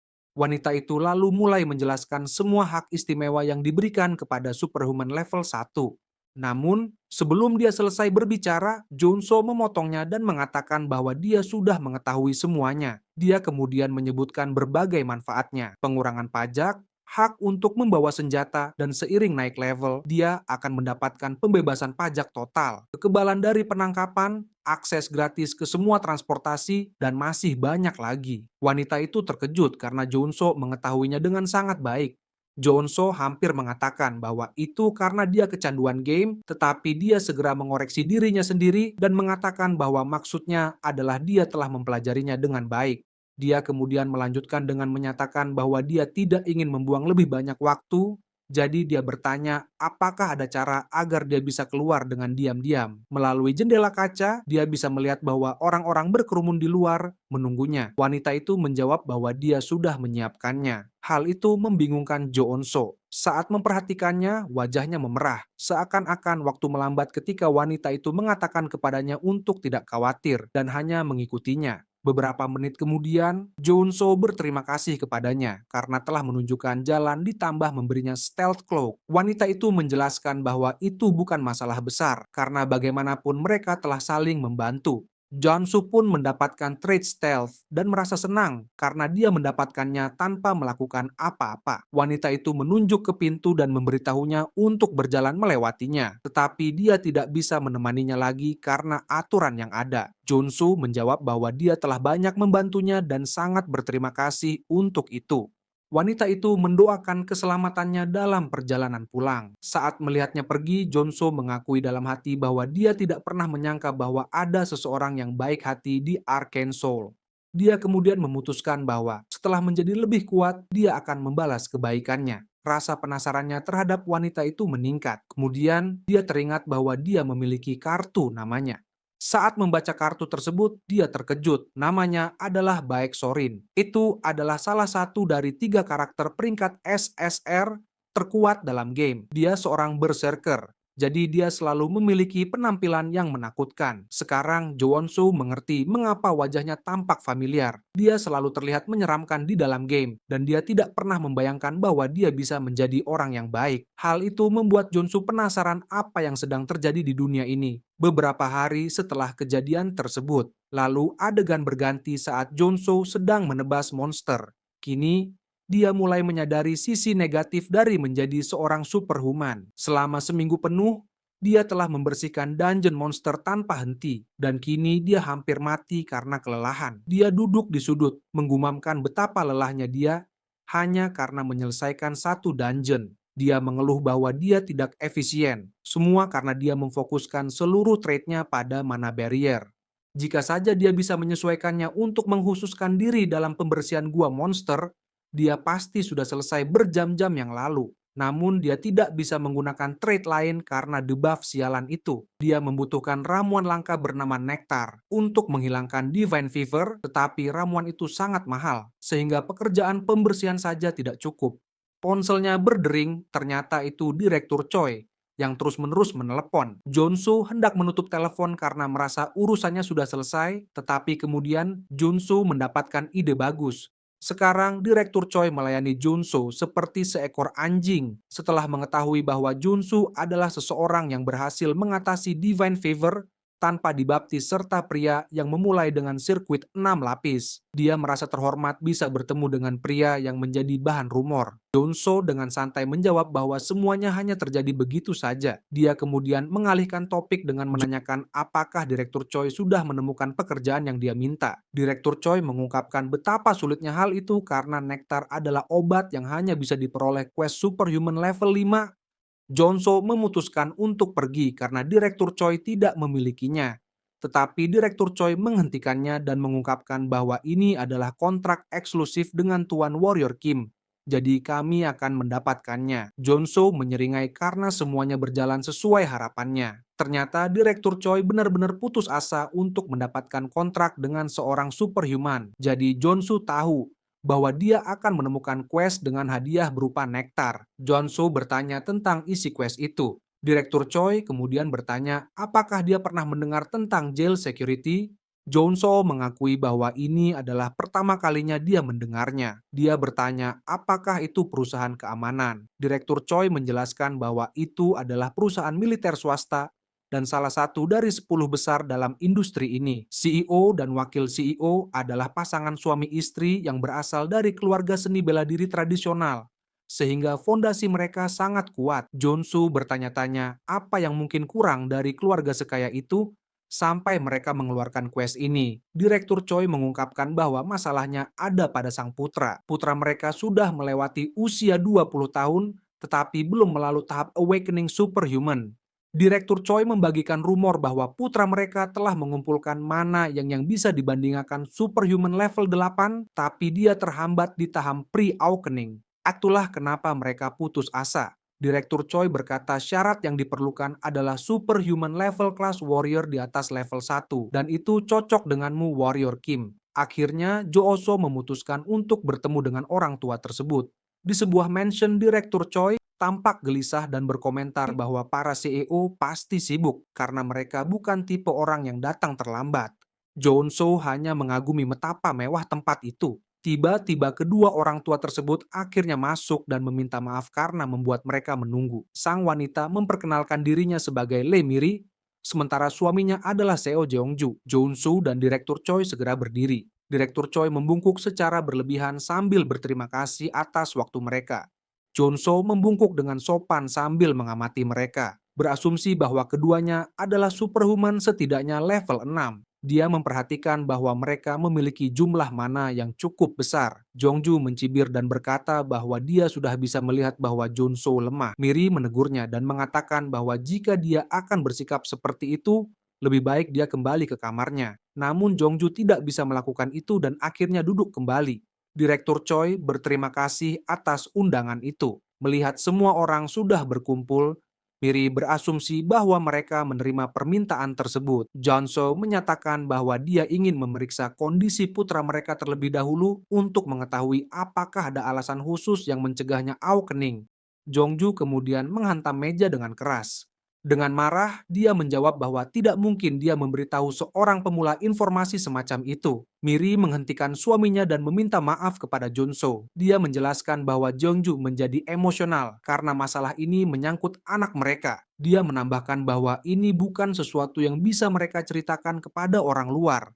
Jadi, jika Junso menerima permintaan itu, mereka akan memanggil putra mereka dan menjelaskan situasinya. Dia juga menunjukkan bagaimana Jonso akan mendapatkan keuntungan dari kesepakatan ini, karena jelas bahwa dia sangat membutuhkan nektar. Di dalam pikirannya, Jonso merasa ada sesuatu yang tidak beres dengan putra mereka. Jonso akhirnya memutuskan untuk menerima permintaan tersebut dan meminta mereka memanggil putra mereka. Pintu terbuka, dan seorang pria muda pemalu muncul. Dia memperkenalkan dirinya sebagai Seo Woo-jin. Jonsu mendekatinya sambil mengatakan bahwa senang bertemu dengannya. Namun, ada sesuatu yang mencurigakan. Dia sama sekali tidak bisa merasakan adanya mana dari Woo-jin. Lalu, dia melihat sesuatu, Woo-jin sedang mengenakan sarung tangan. Jonsu lalu berkomentar bahwa sarung tangan itu terlihat keren. Woo-jin kemudian membalas dia senang memakai sarung tangan ini. Sohu tiba-tiba berkata seseorang seperti Woo-jin pasti membutuhkan segel mana yang kuat. Woo-nin dan orang tuanya tidak menyangka akan mendengar itu dari Junsu. Jonso kemudian tersenyum lalu menjelaskan bagaimana dia bisa yakin karena sarung tangan itu. Meskipun ini bisa dianggap masalah besar bagi keluarga bangsawan, dia ini tetaplah seorang class warrior. Superhuman level 1, Jonso berasumsi mereka menggunakan potion nektar sebagai umpan agar dia datang ke sana. Jonso menyimpulkan bahwa Woo-jin juga telah dibaptis oleh Holy Order of Ashen Father. Alasan mengapa putra mereka belum bisa awakening adalah karena dia menolak baptisan dan menyegel mananya untuk menghindari divine favor. Sementara mereka tidak bisa mengumumkannya secara terbuka dan sedang berjuang dengan hal itu, mereka pasti telah mendengar rumor baru-baru ini tentang seorang manusia super level 1 yang berhasil mengatasi divine fever sehingga mereka mencari Junsu. Woo-jin terbata-bata sebelum akhirnya mengungkapkan betapa luar biasanya Junso, sehingga tidak perlu menjelaskan lebih jauh. Seolah-olah Junso adalah protagonis dalam novel detektif. Junso tampak puas saat dia menjawab bahwa ini hanyalah masalah sederhana dalam membaca situasi. Dalam pikirannya, Junso berpikir bahwa tidak ada yang perlu ditakuti setelah dia mengetahui tentang masa depan. Begitu dia melihat foto itu, dia langsung memahami intinya, karena di masa depan, Woo-jin akan menjadi ksatria orde dari Ashen Father. Dia menolak baptisan dan bertahan, tetapi orang tuanya kehilangan kekuatan mereka sehingga dia akhirnya menyerah dan bergabung dengan Holy Order of Ashen Father. Semua orang melihat ke arahnya. Jongju bertanya, apakah ada cara bagi Woo-jin untuk bebas dari divine favor tanpa pembaptisan? Junsu memperhatikan bagaimana Jongju yang tadi begitu arogan kini bertingkah sangat lembut. Dia memberitahu mereka bahwa ada caranya. Junsu telah menghabiskan 10.000 jam di Arcane Soul. Jadi tentu saja dia tahu, dia menepuk bahu Wonin dan berempati dengan rasa sakitnya. Karena dia juga pernah mengalaminya. Dia mendorong Wojin untuk mempercayainya agar bisa keluar dari situasi itu. Wojin berlinang air mata dipenuhi kebahagiaan dan kelegaan, lalu memeluk Junso. Dengan senyuman lebar, Sohu merasa bersyukur karena saintes mencoba membaptisnya dia dapat banyak keuntungan. Dia meraih bahu Wojin, mendorongnya menjauh, dan menyatakan bahwa sebelum mereka memulai perawatan, dia ingin menambahkan satu syarat. Woo-jin bertanya tentang itu, dan Jonso menjawab bahwa itu karena tingkat kesulitan dari permintaan tersebut telah meningkat. Miri mengerti bahwa ini bukan hanya tentang mana awakening, tetapi untuk mengatasi divine favor. Dia mendorong Jonsu untuk mengutarakan syaratnya. Orang tua Woo-jin bersedia melakukan apa saja agar anak mereka sembuh. Jadi, syarat yang diajukan Junsu adalah mengajarinya teknik pedang mountain breaking swordsmanship. Orang tua Woo-jin terkejut. Bahkan Direktur Choi membeku dalam keterkejutan. Pria tua itu tampak seperti akan mengompol kapan saja. Suasana pun berubah, karena suasana hati Miri berubah menjadi amarah. Dia bertanya pada Junso apakah dia benar-benar memahami apa yang baru saja dia katakan. Junso merasa gugup. Kakinya gemetar karena aura membunuh yang dia rasakan. Wakil CEO jauh lebih menakutkan daripada CEO. Sekarang Jonso memahami mengapa dia marah. Pasan Sword adalah teknik yang membuat seseorang mungkin meragukan keputusan Jonso untuk mempelajarinya di era informasi abad ke-21. Namun, di dunia Arcane Soul, kekuatan berbanding lurus dengan otoritas. Seorang pendekar superhuman bisa dengan mudah menghancurkan seluruh tank Seni bela diri tingkat tinggi bisa ditukar dengan satu skuadron jet tempur yang nilainya triliunan won Korea. Jika seorang superhuman level 1 mempelajari dan terus berlatih Pasan Sword, mereka bisa mencapai level 4 tanpa kesulitan apapun. Ini pada dasarnya adalah cheat untuk superhuman level rendah. Junsu mengingat bahwa hanya para elit yang bisa mempelajari teknik pedang ini. Dia mulai berpikir bahwa dia mungkin telah melewati batas. Junsu merasa kecil di hadapan Miri yang mengamuk. Woojin lalu memanggil ibunya. Miri akhirnya tersadar dan menyetujui permintaan tersebut.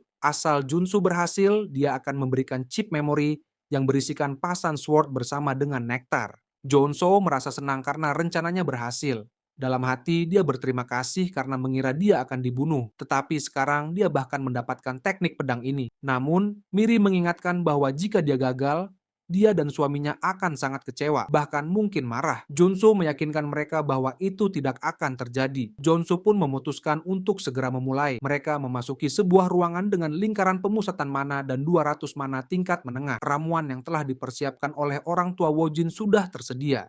Junsu bertanya, dan dia mengatakan bahwa itu sudah cukup, serta bahwa dia lebih suka sendirian dengan pasien selama perawatan. Miri meminta maaf atas kejadian sebelumnya. Dia menjelaskan bahwa Woojin telah dibaptis sebelum dia bisa mulai bersekolah, sehingga dia tidak pernah memiliki kesempatan untuk berteman, apalagi pergi piknik bersama keluarga. Dia harus menderita karena terus terkurung di kamarnya. Miri mengakui bahwa mereka terlalu sensitif akibat situasi tersebut, dan akhirnya memutuskan untuk mempercayakan segalanya kepada Junsu dan menyerahkan semuanya kepadanya. Junsu menyadari bahwa seluruh keluarga Woojin harus menderita akibat jebakan yang dibuat oleh Sentes. Woojin meyakinkan ibunya bahwa dia baik-baik saja. Dalam permainan, Woojin pada akhirnya berbalik menentang keluarganya sendiri. Sekarang semuanya masuk akal mengapa dia menjadi sosok yang begitu dingin di masa depan.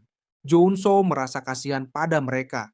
Dia memberitahu Miri bahwa dia akan berhasil dengan segala cara. Sekarang, hanya tinggal dia dan Woojin. Junsu memutuskan untuk segera memulai. Woojin gemetar saat bertanya apa yang harus dia lakukan. Junsu memperhatikannya dan menyuruhnya untuk tenang. Woojin berpikir Junsu akan menyiksanya dengan suntikan obat atau sengatan listrik untuk membuatnya awakening secara paksa, seperti yang dilakukan orang lain. Junsu merasa jijik dan bertanya kepada Woojin tentang jenis perawatan yang telah dia terima selama ini. Biasanya, pengobatan untuk Divine Fever adalah dengan meminum nektar setelah mengalami awakening. Namun, karena tubuh Woojin memiliki terlalu banyak mana yang terakumulasi, Divine Fever-nya terlalu parah untuk bangkit dan semua metode lain telah gagal.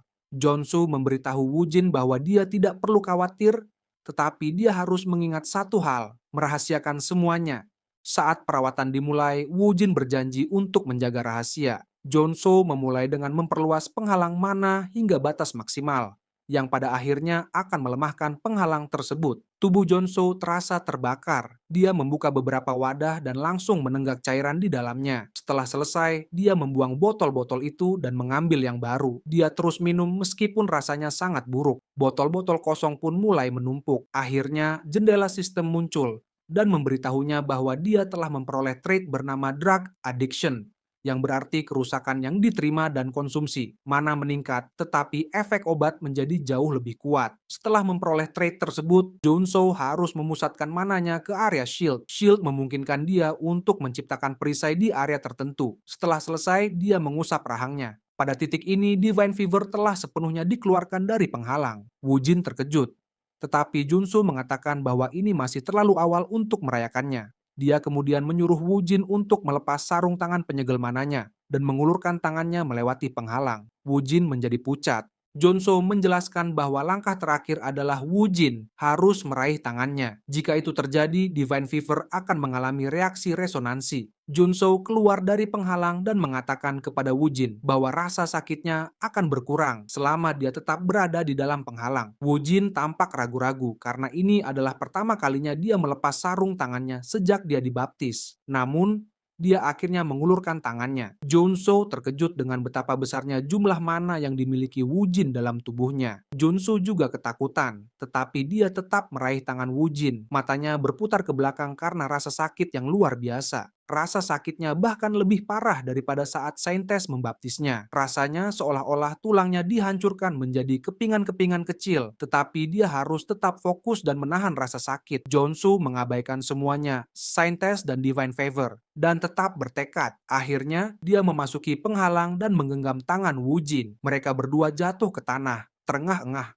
Jendela sistem muncul dan memberitahu Jonsu bahwa dia telah memperoleh damage absorption. Sekarang dia dapat menyerap sebagian dari kerusakan yang diterima orang lain. Rencananya berhasil. Wujin juga merasa senang dan melepaskan sarung tangannya. Meskipun rasa sakitnya masih ada, tetapi kini bisa ditahan. Itu memang bagian dari rencana Junsu. Setelah melalui semua kesulitan itu, Junsu menggunakan damage absorption untuk menyerap sebagian Divine Favor Wujin ke dalam dirinya sendiri, sehingga Divine Favor Wujin berkurang drastis. Kini mereka memasuki tahap akhir. Jonsu memberikan Wujin pedang kayu dan memerintahkannya untuk tidak berhenti menyerang. Wujin menerima pedang itu dan bersiap untuk melaksanakan ilmu pedang yang telah dia pelajari sejak kecil. Dia mengambil posisi dan menyerang Jonsu. Jonsu menangkis serangan itu dengan lengan yang dilapisi bantalan, tetapi dia lengah. Dalam satu serangan, Wujin berhasil menghancurkan pelindung besi di lengan Junso hanya dengan pedang kayu. Jendela sistem muncul dan memberitahu Junsu bahwa dia telah memperoleh trait baru bernama Protect. Namun, bahkan dengan trait ini, dia tetap bisa mendapatkan luka yang fatal jika terkena serangan dari Wujin. Jonso tak menyangka serangan ini berasal dari seseorang yang bahkan belum awaken. Hal ini membuat Junsu mempertanyakan jenis ilmu pedang yang diajarkan Miri kepada seorang anak. Junsu kesulitan menghindari serangan Wujin karena dia tidak lagi bisa menangkisnya. Akhirnya, dia memperoleh trait baru bernama Evasion. Junsu menyadari bahwa tubuh Wujin mulai mengeluarkan uap, tanda bahwa dia hampir bangkit sepenuhnya. Namun, yang mengejutkan, pedang kayu Wujin dan tubuhnya bersinar dengan warna yang sama. Wujin kemudian awakening dengan trait SSR rank Union of Sword and Spirit. Junsu sangat terkejut dia mencapai level di mana pedang dan penggunanya menjadi satu kesatuan. Ini adalah trait yang sangat kuat untuk kelas warrior. Namun, Junsu menyadari sesuatu. Wujin sedang berada dalam kondisi transcendent total. Dia terus menyerang tanpa henti dengan serangan yang semakin kuat. Tanpa berpikir panjang, Junso mengaktifkan semua trait pertahanannya. Dia memfokuskan penghalangnya pada lengannya dan memanfaatkan mana concentration array di ruangan itu. Dia bersiap menghadapi serangan yang begitu kuat hingga tanah di bawahnya mulai retak. Junso masih berdiri tegak saat debu perlahan menghilang. Status window muncul untuk memberitahu bahwa dia telah memperoleh kemampuan bernama perisai mana. Junso berhasil. Dia sengaja menggabungkan kemampuan penghalang mana dan perlindungan untuk menciptakan perisai mana. Dia hampir terbunuh oleh serangan pedang itu. Wujin mengerang, yang menarik perhatian Jonsu. Wujin tidak lagi diselimuti cahaya keemasan. Sebaliknya, dia tampak kelelahan sebelum akhirnya pingsan. Jonsu sangat terkejut. Bagaimana mungkin orang yang hampir membunuhnya kehilangan kesadaran dengan santai? Jonso menatap Wujin dan merasa lega saat mengetahui bahwa Wujin hanya tertidur. Itu masuk akal. Wujin sempat mengamuk setelah kebangkitannya. Dalam permainan, Wujin adalah karakter kuat dengan peringkat SSR. Tetapi karena dia terbangun sebagai seorang warrior, bukan paladin, dia memperoleh kemampuan Union of Sword and Spirit sebagai kemampuan awalnya. Jonso menyadari bahwa dia telah menciptakan seorang prajurit yang mengerikan dengan membangkitkan Wujin sebagai warrior, bukan paladin. Namun, Junso tidak tahu bagaimana hal itu akan mempengaruhi masa depan. Dia membawa Wujin di punggungnya sambil berpikir, Wujin seorang pria yang lahir dengan segala kemudahan dan kekuatan luar biasa, kini memiliki utang. Tapi itu bukan hal yang buruk sama sekali. Wujin ditempatkan di kamarnya sementara orang tuanya, Junsu, dan Direktur Choi mengelilinginya.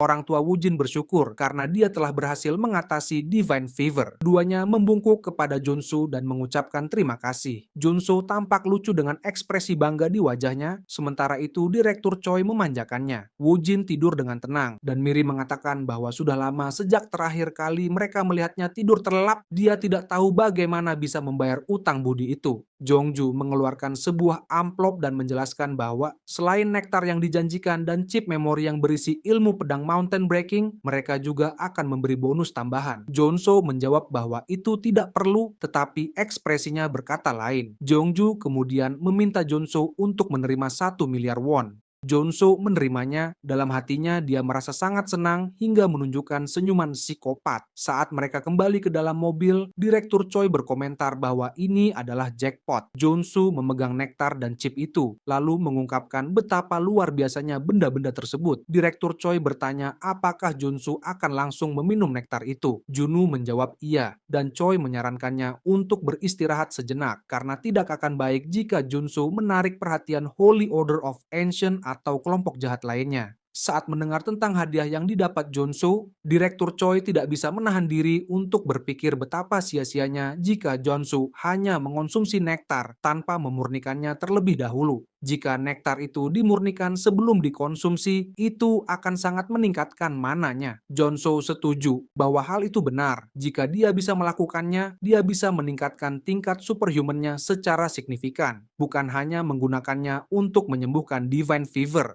Akhirnya mereka telah sampai di hotel. Junso keluar dari mobil, tetapi sebelum dia sempat menutup pintu, Direktur Choi memberitahunya bahwa dia akan mencari peralatan untuk memurnikan nektar itu. Jadi Junso sebaiknya mempertimbangkan untuk mengonsumsinya nanti. Junso berterima kasih kepadanya dan mengatakan bahwa dia akan memikirkannya setelah kembali ke kamarnya. Namun, begitu dia sampai di kamarnya, dia langsung membuka tutup botol nektar. Apa yang dia katakan sebelumnya hanyalah basa-basi, karena sebenarnya dia memang berniat meminumnya segera. Dia telah belajar betapa kejamnya Arcane Soul saat insiden Deer. Jadi sekarang dia menyadari bahwa dia tidak bisa sepenuhnya mempercayai Direktur Choi. Potion Addict, Mana Absorption, Potion Dependence adalah sifat yang dapat memaksimalkan efek nektar, dan Jonso memiliki semua itu. Maka dia pun meminum nektar tersebut. Tanpa diduga, ia menjatuhkan wadah kaca karena rasa sakitnya terlalu hebat. Rasanya seperti setiap serat ototnya diurai dan disusun kembali. Kemudian, ia merasakan sejumlah besar mana tersimpan di dalam dirinya. Matanya berubah menjadi emas, dan seberkas cahaya muncul yang bisa terlihat dari luar hotel. Setelah itu, Jonso menjadi superhuman level 2. Ia naik level, dan dengan menyembuhkan divine fever menggunakan nektar, ia mendapatkan salah satu kemampuan tier 1 terbaik dalam seluruh permainan. Api hitam telah ditambahkan ke dalam daftar kemampuannya bersama dengan Pasan Sword Teknik, membuat Jonso merasa sangat siap. Sekarang ia bisa fokus melatih kedua kemampuan itu tanpa ada masalah.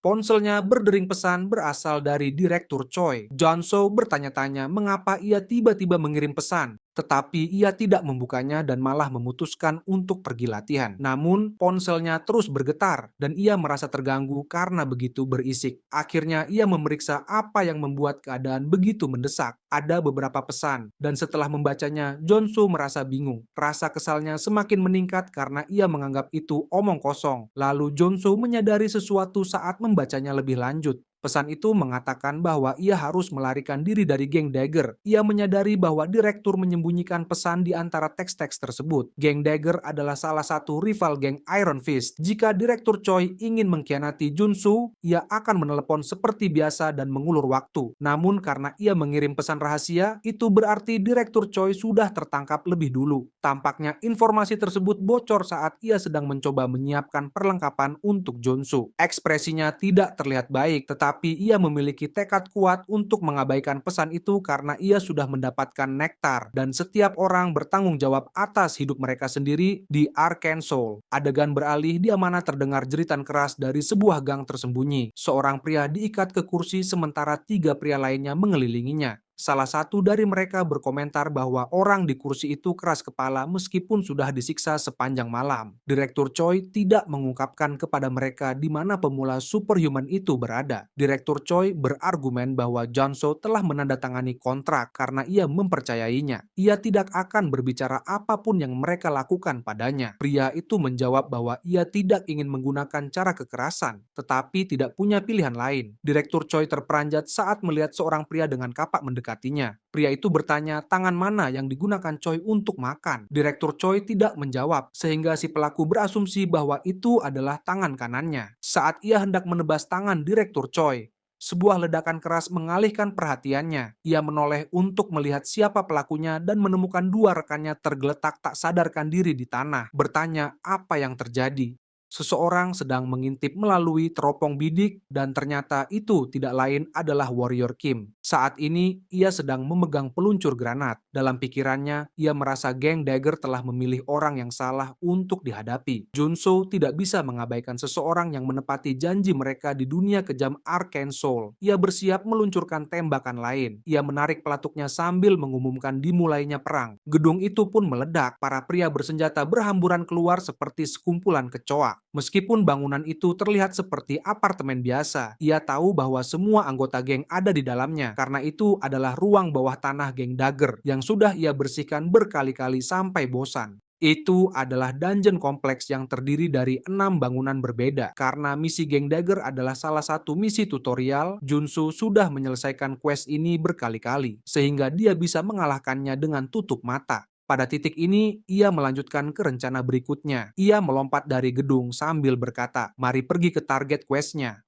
Para anggota geng masih mencari pelakunya. Geng Dagger mengira bahwa serangan itu dilakukan oleh geng Iron Fist karena hanya mereka yang mampu melakukan aksi se-ekstrem ini. Mereka berencana menghajar siapapun yang mereka tangkap hingga babak belur. Namun tiba-tiba mereka mendengar suara aneh. Salah satu pria tetap tinggal untuk memeriksa, sementara yang lain pergi mencari ke lokasi lain. Pria itu mengintip ke belakang tempat sampah dan berpikir bahwa ada sesuatu di sana. Tapi tidak ada apa-apa di sana, namun tiba-tiba mulutnya ditutupi, lalu wajahnya dihantam ke tanah. Pria itu bahkan tidak bisa mengenali Junsu, meskipun ia berada tepat di depannya. Tidak ada kombinasi atribut yang lebih baik daripada Pretend to Die dan Hide. Sementara para gangster bodoh itu berkeliaran di luar, Junsu berniat memasuki gedung utama melalui pintu masuk rahasia. Sejauh ini, ia telah menghindari pertempuran sebisa mungkin untuk menyusup ke dalam. Geng Dagger terkenal suka menempatkan sandera mereka tepat di samping bos mereka di lantai 5. Jadi masih ada jalan yang harus ditempuh. Ia bergerak sepelan mungkin agar tidak ketahuan. Gerakannya yang berlebihan tampak lucu. Tiba-tiba pengeras suara berbunyi, mengumumkan bahwa ada musuh yang telah menyusup ke dalam gedung. Semua anggota diperintahkan untuk bersenjata dan berkumpul di titik pertemuan yang telah ditentukan. Jonsu mengumpat saat mereka menyadari dia ada di sana. Kemudian Jonsu melihat ada pintu di depannya. Ia merasa bimbang, jika ia keluar dari sana, ia akan langsung berada di lobi, yang merupakan rute paling optimal karena ada tangga utama yang menuju ke atas. Masalahnya adalah, begitu musuh menyadari bahwa ada penyusup di dalam gedung, mereka akan membangun barikade di lobi untuk membentuk garis pertahanan. Jika Jonsu membuka pintu, ia akan dihujani peluru. Namun senyum liciknya menunjukkan bahwa ia punya ide. Para anggota geng telah memblokade area tersebut. Jonsu menyiapkan Gatling gun-nya, lalu ia menyambut mereka dengan tembakan beruntun. Para anggota geng panik, mereka terkena tembakan satu persatu. Mereka mencoba membalas, tetapi beberapa dari mereka jatuh. Kemudian, Junu melemparkan granat dan ledakan terjadi di area tersebut melukai banyak anggota geng. Sementara Jonsu tetap bersembunyi di balik dinding. Mengambil jalur yang sulit sebenarnya bukan gayanya. Jadi ini adalah strategi terbaik baginya. Ia masih memiliki lebih banyak granat di tangan karena satu saja tidak cukup. Lalu ia melempar beberapa granat ke dalam ruangan. Ia berlindung di balik pintu saat ledakan terjadi. Para preman itu seperti popcorn yang meletup di dalam ruangan. Akhirnya, semuanya menjadi sunyi. Jonsu pun memasuki lobi dan melihat mayat-mayat berserakan di lantai. Ia melihat sekeliling, bertanya-tanya apakah itu semua dari mereka. Ia sadar bisa saja ada yang masih selamat, jadi ia tidak bisa lengah. Dugaan Jonsu benar, ia tidak menyadari bahwa seseorang sudah mengincarnya. Tiba-tiba pria itu berteriak, "Mati kau Jonsu," melihat peluru melesat ke arahnya.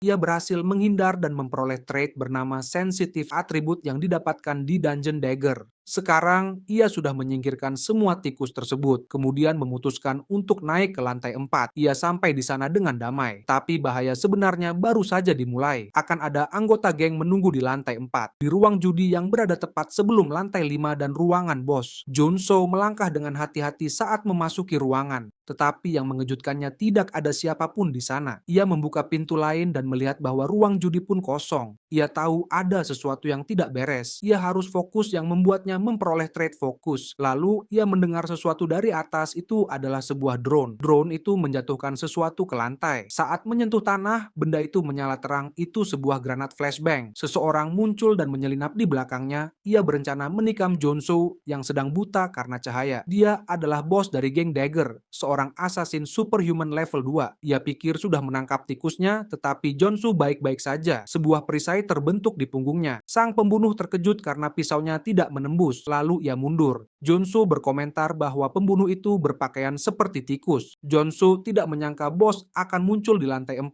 Ini berbahaya, ini berbeda berdasarkan game. Beruntung Junsu masih bisa membaca polanya. Kemudian, sebuah flashbang meledak lagi membuat Junsu menjadi buta. Tetapi ia tahu bahwa flashbang adalah pola serangan terhubung yang aktif begitu pemain memasuki ruangan bos. Ia harus menggunakan trait sensitif dan fokus sebelum bos menyergapnya. Bos geng Dagger adalah seorang asasin, jadi Junsu harus merasakan dari mana serangannya akan datang. Sang asasin mengutuk karena tidak menyangka Junsu bisa menahan serangannya. Junsu mencabut pedangnya dan bersumpah akan membuat lawannya menyesal telah menargetkannya. Ia menerjang ke depan, mengayunkan pedangnya, tetapi asasin itu sudah berada di belakangnya dan mengomentari bahwa Junsu hanya berlagak keren padahal gerakannya lambat. Ia melemparkan belati ke arah Junsu. Junsu menyadari kemudian menangkisnya. Ia merasa asasin sangat cepat. Untungnya, ia selamat berkat trai sensitif dan fokusnya. Ada sihir racun yang tertanam di belati sang asasin. Jadi jika benda itu menyentuhnya, ia akan langsung mati. Semakin lama pertarungan berlangsung, semakin ia berada di posisi yang tidak menguntungkan. Sang asasin berkomentar bahwa Junsu hanya beruntung. Ia memberi pilihan. Jika Junsu menyerah sekarang, ia hanya akan mengambil satu lengannya dan menunjukkan belas kasihan. Mengabaikan omongannya, Junsu menunjukkan ekspresi sombong dan membalas bahwa sang asasin harus diam dan langsung menyerangnya. Asasin itu menjawab bahwa ia bisa melihat kalau Junsu adalah seorang penembak dari cara dia memegang pedangnya. Ia menambahkan bahwa Junsu terlalu banyak bicara untuk seseorang yang bahkan tidak bisa menilai situasi dengan baik. Di dalam hatinya, Junsu mengakui bahwa sampai baru-baru ini ia memang menggunakan senjata api.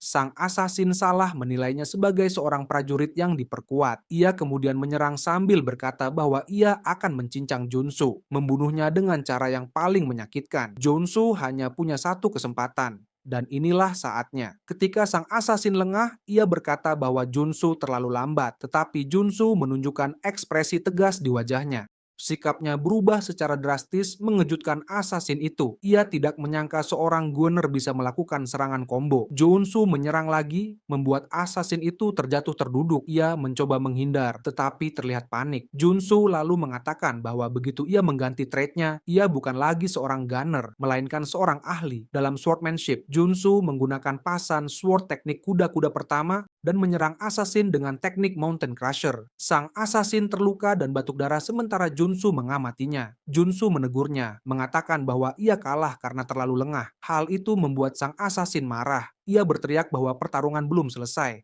Junsu tidak menyangka bahwa sang asasin masih memiliki kekuatan untuk melakukan serangan terakhir. Lempar dagger ke arah Junsu. Darah berceceran, asasin itu terkapar di tanah. Tetapi Junsu juga terkena tusukan di bagian perutnya. Ia mengutuk dirinya sendiri karena pada akhirnya dia juga lengah.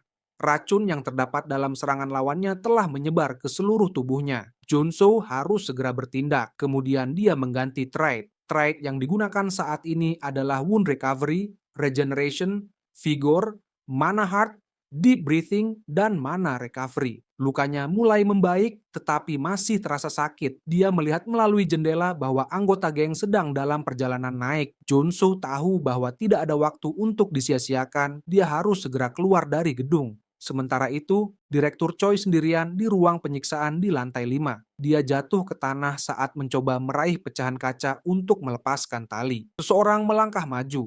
Dan itu adalah Junsu. Junsu melepaskan kain dari mulut sang direktur dan bertanya bagaimana dia bisa tertangkap. Junsu berkomentar bahwa dia memang cukup merepotkan. Direktur Choi merasa tersentuh karena Junsu datang sejauh itu hanya untuk menyelamatkannya. Junsu menyarankan agar mereka segera keluar dari sana karena yang lain akan segera datang. Saat Direktur Choi berdiri, dia mengerang kesakitan. Junsu menyadari betapa parahnya luka-luka yang diderita Direktur Choi akibat perlakuan kejam mereka. Dia pun menawarkan sang direktur untuk naik ke punggungnya. Direktur Choi dengan sopan menolak, tetapi Junsu meyakinkannya bahwa tidak apa-apa dan mereka harus melakukannya karena sedang terburu-buru. Akhirnya, Direktur Choi menerima tawaran itu meskipun merasa malu. Junsu menggendongnya dan berpikir tentang bagaimana Direktur Choi mampu bertahan dari penyiksaan brutal seperti itu tetapi tetap setia. Hal itu membuat Junsu menyadari bahwa selama ini dia salah. Dia mengira Arkansas adalah dunia yang penuh penderitaan, tetapi ternyata ada sisi yang menyentuh di dalamnya. Sesampainya di kantor, Junsu meminum beberapa kaleng dan memperoleh trait baru bernama ketahanan racun. Direktur Choi mengeluarkan lebih banyak minuman dan menawarkannya kepada Junsu. Junsu menolak dengan alasan sudah cukup, tetapi sebenarnya itu karena dia sudah memiliki trait tersebut. Direktur Choi mengungkapkan penyesalannya karena informasi telah bocor saat dia sedang menyiapkan peralatan untuk nektar. Jonsu menjawab bahwa tidak apa-apa karena dia sudah meminum nektar itu. Direktur Choi sangat terkejut. Jonsu menjelaskan bahwa jika dia tidak melakukannya, dia tidak akan bisa menyelamatkan direktur. Orang tua itu merasa bersalah terhadap Junsu karena Junsu meminum nektar itu hanya untuk menyelamatkannya, yang sebenarnya bukan karena alasan itu. Namun, Junsu membiarkan direktur Choi berpikir apapun yang dia mau.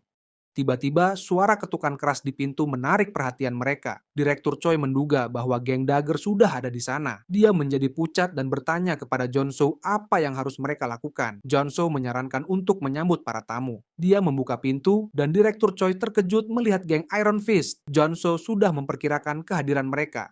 Iron Fist Kim tidak percaya bahwa Junsu telah memusnahkan geng Dagger, yang semakin memperkuat pandangannya tentang Junsu. Iron Fist Kim semakin yakin bahwa Junsu adalah orang yang luar biasa. Dia bertanya mengapa Junsu memanggilnya. Junsu terlihat serius. Sekarang giliran dia untuk mendapatkan hadiah karena telah menyelesaikan quest yang sulit. Geng Iron Fist dan geng Dagger adalah geng saingan yang sedang bersaing untuk menguasai wilayah Silim. Dalam permainan ini, tutorialnya mengharuskan pemain untuk memusnahkan geng Dagger dengan membantu geng Iron Fist. Sebagai imbalan atas penghancuran geng Dagger, geng Iron Fist menawarkan banyak hadiah. Iron Fist Kim bertanya apakah Junsu berencana membentuk organisasi baru. Junsu menjawab bahwa itu bukan gayanya, dan alasan dia memanggil Iron Fist Kim adalah untuk memberitahunya bahwa dia bisa mengambil alih wilayah yang sebelumnya dikuasai geng Dagger. Iron Fist Kim tidak menyangka hal itu. Junsu menjelaskan bahwa dia lebih suka tetap sendirian dan tidak berniat terlibat dalam dunia kriminal. Dia melakukan ini hanya untuk melunasi utangnya yang terakhir. Iron Fist Kim memikirkannya dan menyadari bahwa mereka tidak akan rugi dengan tawaran Junsu. Namun, hal itu terasa sedikit berlebihan dibandingkan dengan utang Junsu sebelumnya. Junsu hanya tersenyum dan menyebutkan bahwa karena geng Iron Fist sekarang menguasai wilayah Silim berkat dirinya, Iron Fist Kim seharusnya mengabulkan satu permintaannya. Iron Fist Kim ingin mendengar apa permintaannya terlebih dahulu. Dengan ekspresi wajah yang tidak menyenangkan, Junsu akhirnya mengajukan permintaan, yaitu sebuah rumah. Dia merasa sudah waktunya untuk mendapatkan tempat tinggal yang layak. Junsu kemudian menjelaskan bahwa setelah bekerja sendirian di dunia yang keras ini, dia menyadari bahwa dia membutuhkan markas yang layak. Junsu bertingkah lucu, berpura-pura bahwa perutnya terluka akibat pertempuran dengan geng Dagger. Direktur Choi tampak khawatir, dan Iron Fist Kim menyetujui permintaannya, mengingat Junsu telah menyingkirkan geng Dagger. Junsu mengungkapkan bahwa dia menyukai kepribadian Iron Fist Kim yang lugas. Sementara itu, di dalam hatinya, Junsu merasa sangat senang. Iron Fist Kim kemudian bertanya jenis rumah seperti apa yang diinginkan Junsu, menawarkan pilihan seperti villa atau apartemen. Namun, Junsu menolak keduanya. Dia menginginkan rumah mandiri yang memiliki keamanan terjamin, kedap suara, serta ada fasilitas pelatihan di ruang bawah tanah. Iron Fist Kim mempertimbangkan preferensi Junsu, sementara Junsu menantikan tanggapannya. Dia berharap Iron Fist Kim akan menyebutkan rumah yang ada dalam pikirannya.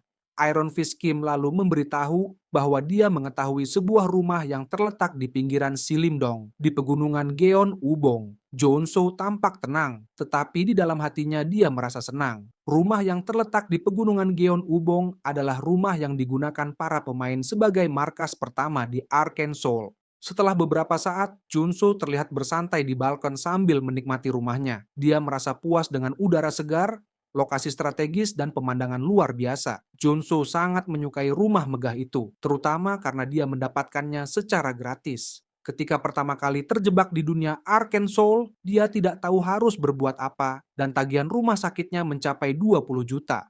Namun sekarang, dia memiliki rumah yang seperti istana. Selain itu, dia juga memiliki uang dari pekerjaan di pihak keamanan sebelumnya, serta uang yang diberikan Direktur Choi. Kini, dia merasa berada di level diaman. Ia tidak perlu khawatir lagi meski harus mendekam di rumah sakit selama setahun.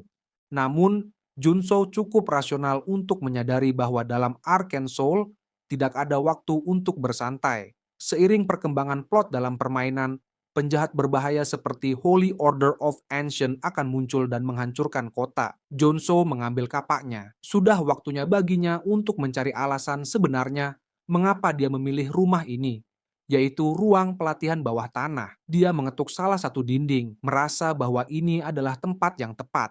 Dia mengangkat kapanya dan berkata, "Baiklah, saatnya bekerja." Lalu mulai menghantam dinding. Sebagian dari dinding itu pun runtuh. Joonso senang mengetahui bahwa trait yang dimilikinya berguna. Dia mungkin bisa menyelesaikan tugas ini lebih cepat dari yang dia kira. Dia terus menggali jalannya ke dalam, tetapi pada titik ini, tubuhnya yang kurus kering mulai merasa lelah. Persepsinya bahwa dia bisa menyelesaikannya dengan cepat ternyata salah. Saat pertama kali bermain, dia tidak menyadari bahwa prosesnya akan sedalam ini. Namun, Junso tidak menyerah. Dia berharap air itu segera keluar. Akhirnya, dengan satu ayunan terakhir kapaknya, air memancar dari dalam tanah. Junso merayakannya dengan meminum air tersebut, menjilati setiap tetesnya dengan lidah. Begitu meneguknya, tubuhnya langsung diselimuti oleh sensasi menyegarkan. Dia menikmati rasanya, merasakan bagaimana kulitnya tampak bercahaya dan tubuhnya pulih secara real time. Dia sedang merasakan efek dari Mana Spring, sebuah mata air yang melimpah dengan energi mana. Bahkan karakter yang HP-nya turun hingga nol bisa pulih dengan cepat jika direndam di dalamnya. Dan sebagian besar debuff akan menghilang. Sumber air dengan khasiat terapi sehebat ini hampir mustahil ditemukan secara gratis di tempat lain. Selain rumah di Gayon Ubong, yang merupakan markas pertama yang diberikan oleh geng Iron Fist, Junso harus berjuang keras untuk sampai ke tempat ini. Tidak seperti dalam game, di mana dia bisa mendapatkannya hanya dengan satu klik, di sini dia harus berusaha sendiri. Dia mengisi bak mandinya dengan air dari Mana Spring dan berendam di dalamnya. Sensasi rileks langsung menyelimuti tubuhnya saat merasakan betapa air ini penuh dengan vitalitas. Manfaatnya mulai terasa seiring tubuhnya menyerap energi penyembuhan dari air tersebut. Jonsu mengambil pedangnya.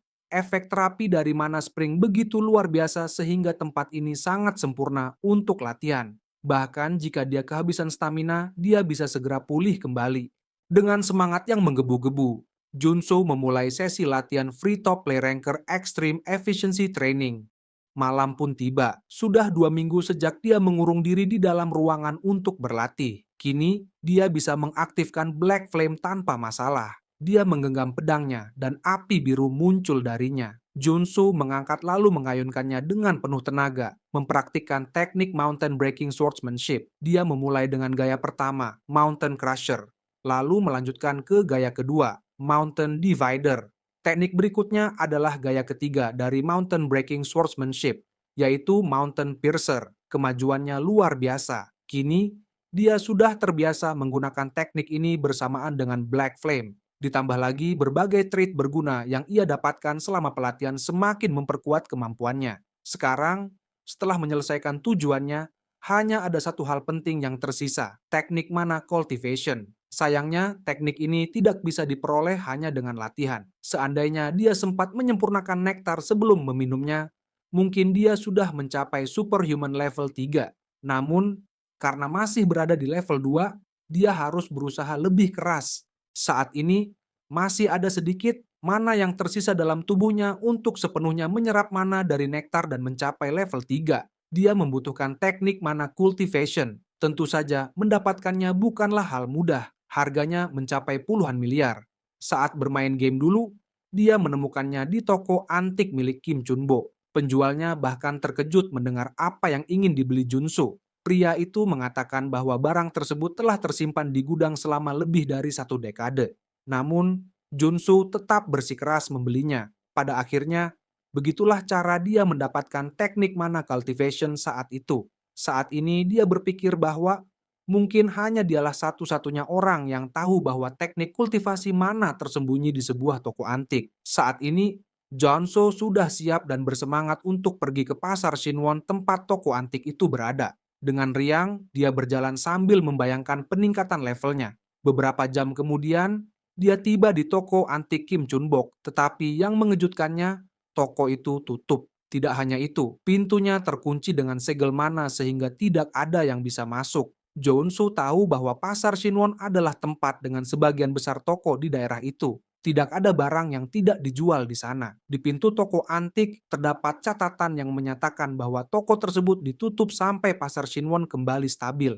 Dalam permainan, tempat itu akan selalu buka selama jam kerja. Dia bertanya-tanya mengapa sekarang toko itu tutup. Dia juga memperhatikan bahwa sebagian besar toko lain juga tutup. Selain toko itu, sekarang daerah tersebut tampak seperti tempat yang sepi, sangat berbeda dengan keadaan dalam permainan di mana pasar selalu ramai. Junsu mulai berpikir bahwa dunia Arkansas memang berbeda.